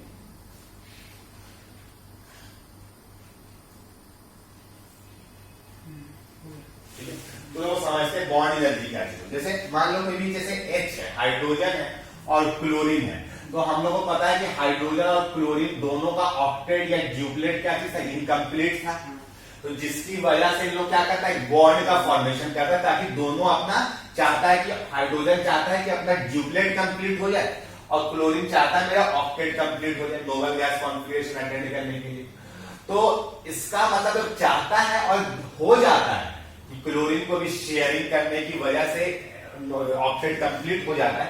इसका मतलब ये स्टेबलाइज होना चाहता है, और स्टेबल कभी भी होता है तो एनर्जी क्या होता है? रिलीज। स्टेबल कभी भी होता है तो क्या होता है? एनर्जी रिलीज, मिलता है एनर्जी। तो इसका मतलब जब बॉन्ड बना हाइड्रोजन और क्लोरीन के बीच में तो एनर्जी क्या हुआ होगा? रिलीज। और उसी एनर्जी रिलीज को हम क्या बोलते हैं? Bond energy. ठीक है, तो लिख लो लाइन बॉन्ड एनर्जी में amount of energy released when bond formation takes place. Amount of energy released when bond formation takes place. और हम लोग जानते हैं बॉन्ड तभी बनता है जब स्टेबलाइज होता है। दो लोग के बीच में दोस्ती तभी होता है जब दोनों को एक दूसरे से काम होता है। ठीक है, तो बॉन्ड फॉर्मेशन क्या होता है? वहां पर एनर्जी रिलीज होता है। तो उस बॉन्ड बना तो एनर्जी रिलीज हुआ। अब बॉन्ड को तोड़ेंगे तो उतना एनर्जी देना पड़ेगा। दो एक लड़का एक लड़की के बीच में हो गया है, रिलेशनशिप में आ जाते हैं तो बॉन्डिंग हो जाता है। जब तोड़ते हैं तो थोड़ा सा एक्सटर्नल फैक्टर्स लगता है ना, दो चार लड़के को बुलाना भी कभी पड़ जाता है। तो वही चीज है कि बॉन्ड तोड़ने में एनर्जी लगता है और बॉन्ड पड़ता है बनता है तो स्टेबलाइज होते हैं। ठीक है, तो इसी तरीके से ए और बी के बीच में जब बॉन्ड बना होगा तो उसका कुछ एनर्जी होगा। ए के बीच में जब बॉन्ड होगा, जैसे हाइड्रोजन के बीच में कुछ टाइम में कुछ एनर्जी होगा, और क्लोरीन के बीच में जब बॉन्ड होगा तो उसके बीच का एनर्जी होगा। तो ये ज्योमेट्रिक में है, ज्योमेट्रिक प्रोग्रेशन आपको पढ़े क्या? जीपी पढ़े थोड़ा बहुत। जीपी होता है जैसे मान लो कि 2 के बाद होता है 4 के बाद होता है 8। तो इसमें क्या होता है? रेशियो सेम होते हैं, 4/2 मतलब हर कोई 2 से मल्टीप्लाई हो रहा है। इसके बाद होता है कोई 16 होता है ना। तो अगर ये 3 नंबर्स को ले, अगर हम इसको बोले 1 नंबर ए बोले, इसको बी बोले, इसको सी बोल देते हैं। ठीक है, तो जो है ना, अगर हम लोग बीच वाला नंबर को निकालना है बी को, तो ये ए सी होता है ज्योमेट्री। जैसे आप लोग पढ़े होंगे एपी, तो एपी में क्या होता है 2 4 6, तो बीच वाला नंबर को निकालने के लिए आप लोग पढ़े होंगे अरिथमेटिक ए बी और सी होता है, तो b is equal to a plus c by 2 पढ़े हो जाता है। उसी तरह से ज्योमेट्रिक प्रोग्रेशन में क्या होता है b is equal to under root पहला और दूसरा का होता है।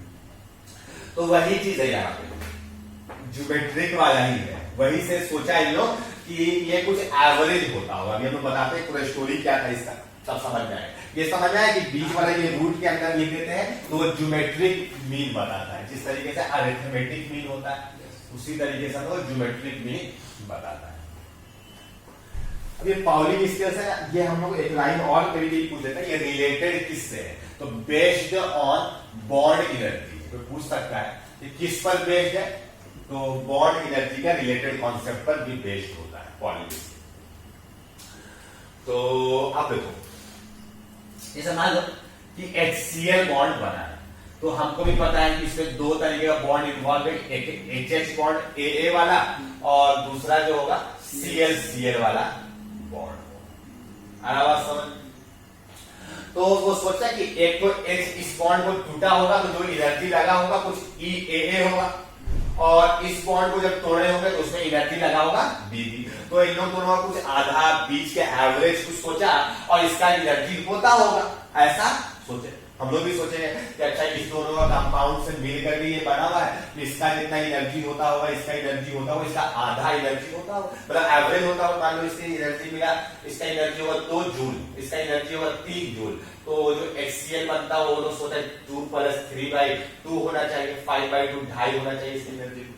लग रहा है इसके बीच का भी नंबर है, फिर नहीं सोचा ऐसा नहीं होता होगा, ऐसा होता होगा। ज्योमेट्रिक प्रोग्रेशन होता होगा 2 into 3 रूट अंडर 6, तो रूट अंडर 6 का वैल्यू कितना होता है, करीब करीब ये 2 पॉइंट तो याद भी किया 2.9 के आराम नहीं करना ही नहीं आएगा। 576 जो होता है 2.5 2.4 के करीब जाएगा, 2.4 के करीब जाएगा। चलिए 24 4 जाए तो 24 into 24 576 होता है, जिससे थोड़ा सा बड़ा आएगा 4 5 का होता है।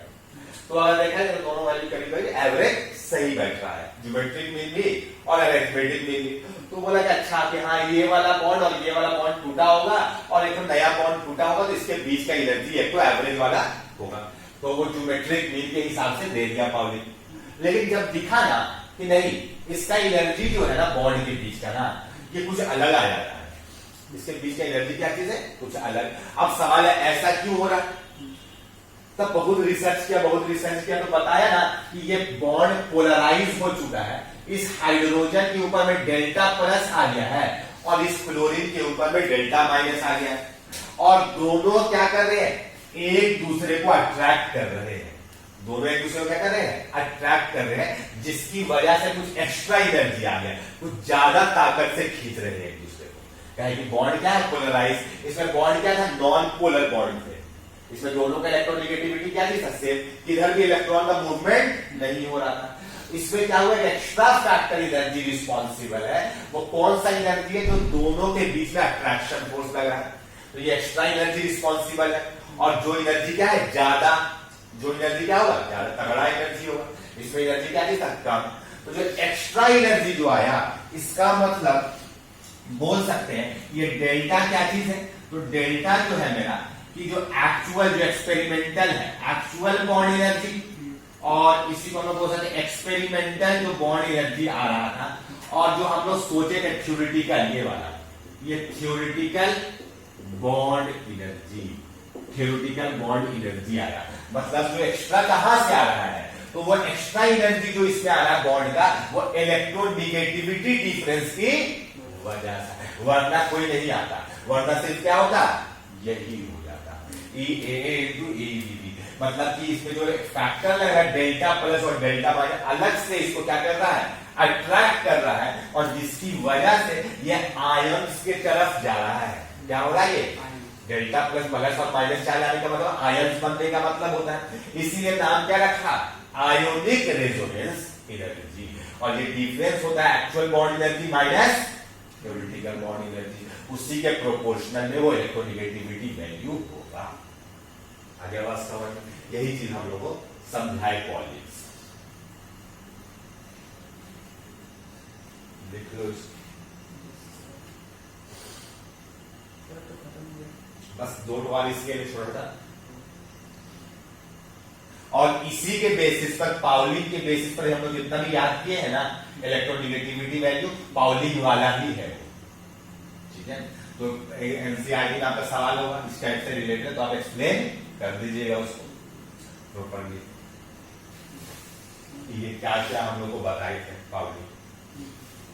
तो ये आयोनिक रेजोनेंस एनर्जी, और आयोनिक रेजोनेंस एनर्जी कहां से आया, रिस्पॉन्सिबल किसकी वजह से था, तो होना नहीं चाहिए था, यही होता, लेकिन एक्स्ट्रा कहां से आ रहा है, तो इस पर डिपेंड कर रहा है। तो इसका मतलब इलेक्ट्रोनिगेटिविटी डिफरेंस जितना ज्यादा होगा उतना ज्यादा एक्स्ट्रा एनर्जी होगा, और इसी के बेसिस पर हम लोग का स्केल जो बना हुआ वो पाउली के स्केल के बेसिस पर ही बना हुआ है। दूसरा बना मूलिकन स्केल, मूलिकन स्केल। अच्छा इसमें एक चीज और लिखा था, लिखिए क्या मूलिकन, देखो ये जो हम लोग को पाउली वाला जो एनर्जी था ना वो इलेक्ट्रॉन वोल्ट पर एटम में आएगा।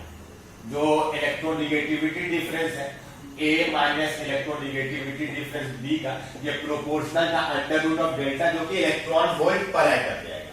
इलेक्ट्रॉन वोल्ट क्या चीज है, यूनिट एनर्जी का है और एक एटम का है, ठीक है, एक एटम तो एक मॉलिक्यूल बनेगा। तो अब देखो इलेक्ट्रॉन वोल्ट को अगर हम लोग पर मोल में अगर बात करेंगे और जूल में बात करेंगे ना, तो कैलकुलेट करके आता है 96.4 किलो जूल पर मोल, मतलब एक मोल ले लेंगे ए और बी के बीच का बॉन्ड, तो कन्वर्ट होकर इलेक्ट्रॉन वोल्ट को भी जूल में कर देंगे तो 96.4 हो जाता है।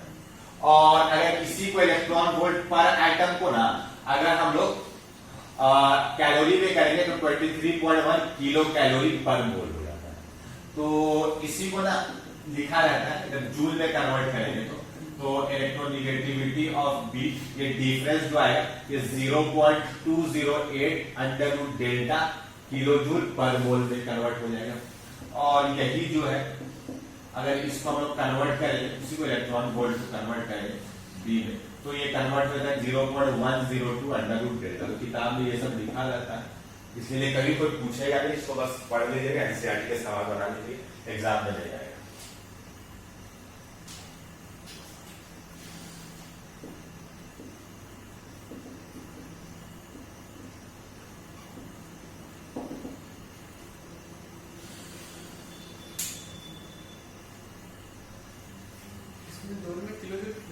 Sorry kilo calorie, kilo calorie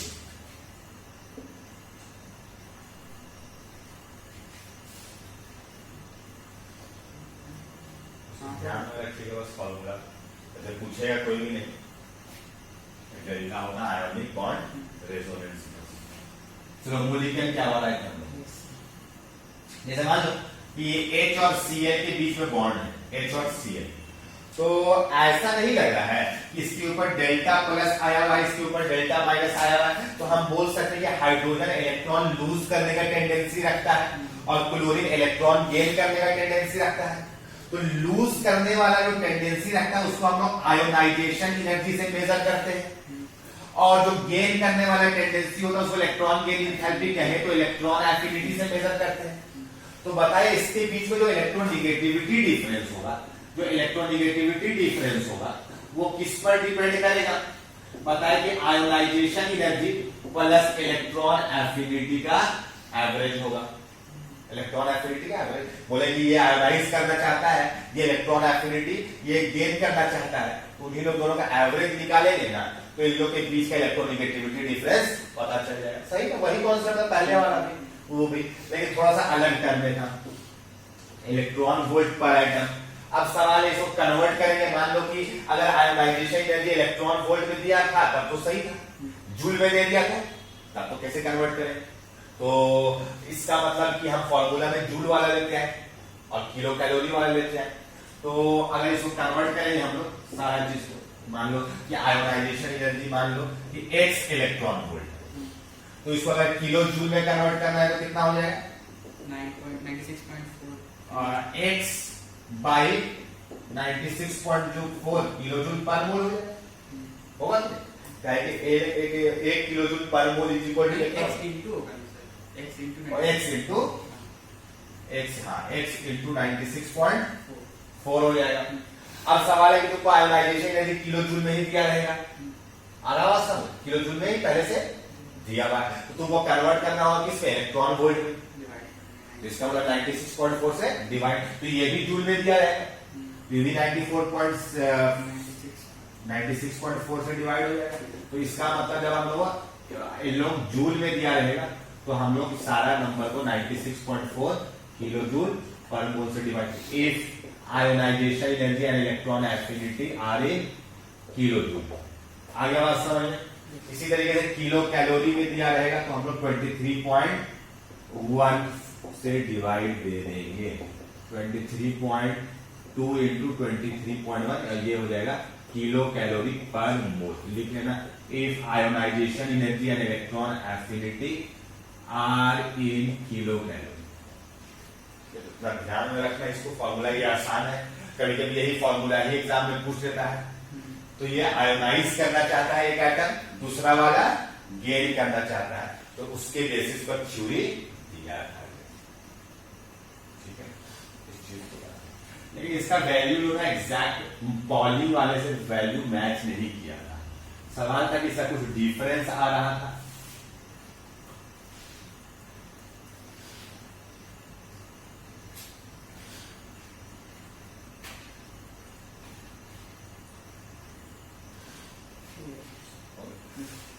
तो क्या डिफरेंस आया था, तो जो इलेक्ट्रोनिगेटिविटी वैल्यू पाउलिंग से जो आ रहा था ना, वो मूलिकन के बराबर नहीं हो रहा था। इलेक्ट्रोनिगेटिविटी मूलिकन के बराबर तो नहीं हो रहा था। इसका मतलब मूलिकन है कुछ गलत था, तो मूलिकन वाले स्केल में अगर 2.8 से डिवाइड दे देंगे ना तो पाउलिंग वाला मिल जाएगा। या बोल सकते कि मूलिकन वाला जो आया था वो 2.8 टाइम्स ज्यादा आ रहा था, लेकिन हम लोग मानते हैं कि इसको है पाउलिंग को, इसे पाउलिंग वाला वैल्यू निकालेंगे तो मूलिकन का जो आया उससे 2.8 डिवाइड कर। ये सब कुछ चीजें जो याद रखना पड़ता है। अब तीसरा, ये सारा एक्सपेरिमेंटल फैक्ट्स और बहुत सारे डेरिवेशन पर बेस्ड है, जो कि हम लोग कर नहीं सकते हैं, तो वो समझ से बाहर है। और एक तीसरा साइंटिस्ट है ऑलरेड रोशो स्केल। ठीक है, ये बताए इलेक्ट्रोनिगेटिविटी जो होगा, इलेक्ट्रोनिगेटिविटी जो वैल्यू आएगा ये कुछ आता है 0.36 या 359, 36 भी लिख सकते हैं। Z इफेक्टिव, जो इफेक्टिव न्यूक्लियर चार्ज का वैल्यू आएगा, कैसे आएगा, Z माइनस सिग्मा, वो वाला, और divided by radius of covalent radius का स्क्वायर। कोवेलेंट बॉन्ड जब बनेगा तो कोवेलेंट बॉन्ड वाला रेडियस आएगा। तो ये बताया हम लोगों को इलेक्ट्रोनिगेटिविटी वैल्यू का Z इफेक्टिव कैलकुलेट कर लो Z माइनस सिग्मा से, और कोवेलेंट रेडियस तो हम लोगों को पता चल जाएगा, डिवाइड दे देना, वहां से इलेक्ट्रोनिगेटिविटी आ जाएगा। अब जो इलेक्ट्रोनिगेटिविटी जो ऑलरेडी रोशो वाला ARS लिख रहे हैं, ऑलरेडी रोशो, इसके ये कैसे आएगा, तो ये पाउलिंग वाले में इलेक्ट्रोनिगेटिविटी जोड़ देंगे ना 0.744, तो इसके बराबर आ जाता है। ठीक है, ऐसे याद रखते हैं हम। ठीक है, बोल सकते हैं पाउलिंग वाला तब बराबर होगा जब ऑलरेडी रोशो स्केल में हम लोग 0.744 माइनस करें। तो इतना सारा थ्योरी है। ठीक है, पाउलिंग वाला एनसीईआरटी में इंक्लूड किया है, और थोड़ा सा मूलिकन वाला, इसलिए वो थोड़ा सा याद रखिए। ऑलरेडी रोशो एकदम लेस इंपॉर्टेंट है, नहीं कोई पूछेगा। तो इतना से हम लोग काम चले, इसके अलावा हमको इसके अलावा कहीं से और कुछ नहीं पढ़ना है। ठीक है, तो आज के लेक्चर में हम लोग क्या क्या पढ़े, तो जल्दी से 2 मिनट में क्विक रिकैपिचुलेट कर लेते हैं। इलेक्ट्रॉन गेन एंथैल्पी क्या चीज होता है, एनर्जी जो हम लोगों का चेंज होता है, वो पॉजिटिव भी हो सकता है, निगेटिव भी हो सकता है। पहला इलेक्ट्रॉन गेन करेगा तो उसको इलेक्ट्रॉन गेन एंथैल्पी 1, दूसरा वाला इलेक्ट्रॉन गेन एंथैल्पी 2। मैग्नीट्यूड हमेशा इलेक्ट्रॉन गेन एंथैल्पी 2 का ज्यादा होता है पहले वाले से, याद आ रहा है। दूसरा इलेक्ट्रॉन गेन एंथैल्पी किसका किसका पॉजिटिव था, नाइट्रोजन, नोबल गैसेस और ग्रुप 2 मेटल्स का, इतना ही। इसके अलावा किसी का पॉजिटिव नहीं था। उसके बाद हम लोग देखे थे ग्रुप 14 और ग्रुप 15 वाले में, ग्रुप 14 वाले का थोड़ा सा ज्यादा हो जाता है मैग्नीट्यूड ग्रुप 15 वाले से, क्योंकि स्टेबल इलेक्ट्रॉनिक कॉन्फ़िगरेशन जैसा चीज होता है। ठीक है, दूसरा हम लोग फिर देखें इलेक्ट्रॉन एफिनिटी जो होता है वो negative of electron gain enthalpy होता है। तो ये मैग्नीट्यूड वाला जो बात करें तो वही का ऑर्डर हो जाएगा सेम टू सेम।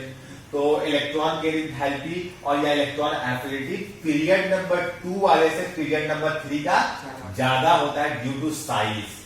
ठीक है, तो इलेक्ट्रॉन गेन सेकंड पीरियड वाला जल्दी नहीं कर पाता है, लेकिन थर्ड वाला आसानी से कर लेता है। ये देखें, उसके बाद फिर हम लोग पढ़े कुछ ऑर्डर अरेंज किए, कुछ हम लोग देखे एक्सोथर्मिक एंडोथर्मिक। उसके बाद फिर इलेक्ट्रोनिगेटिविटी देखे, और इलेक्ट्रोनिगेटिविटी में कोई एक्सेप्शन नहीं है, पीरियड के अलावा बढ़ता है इलेक्ट्रोनिगेटिविटी लेफ्ट टू राइट, और ग्रुप के अलावा घटता है।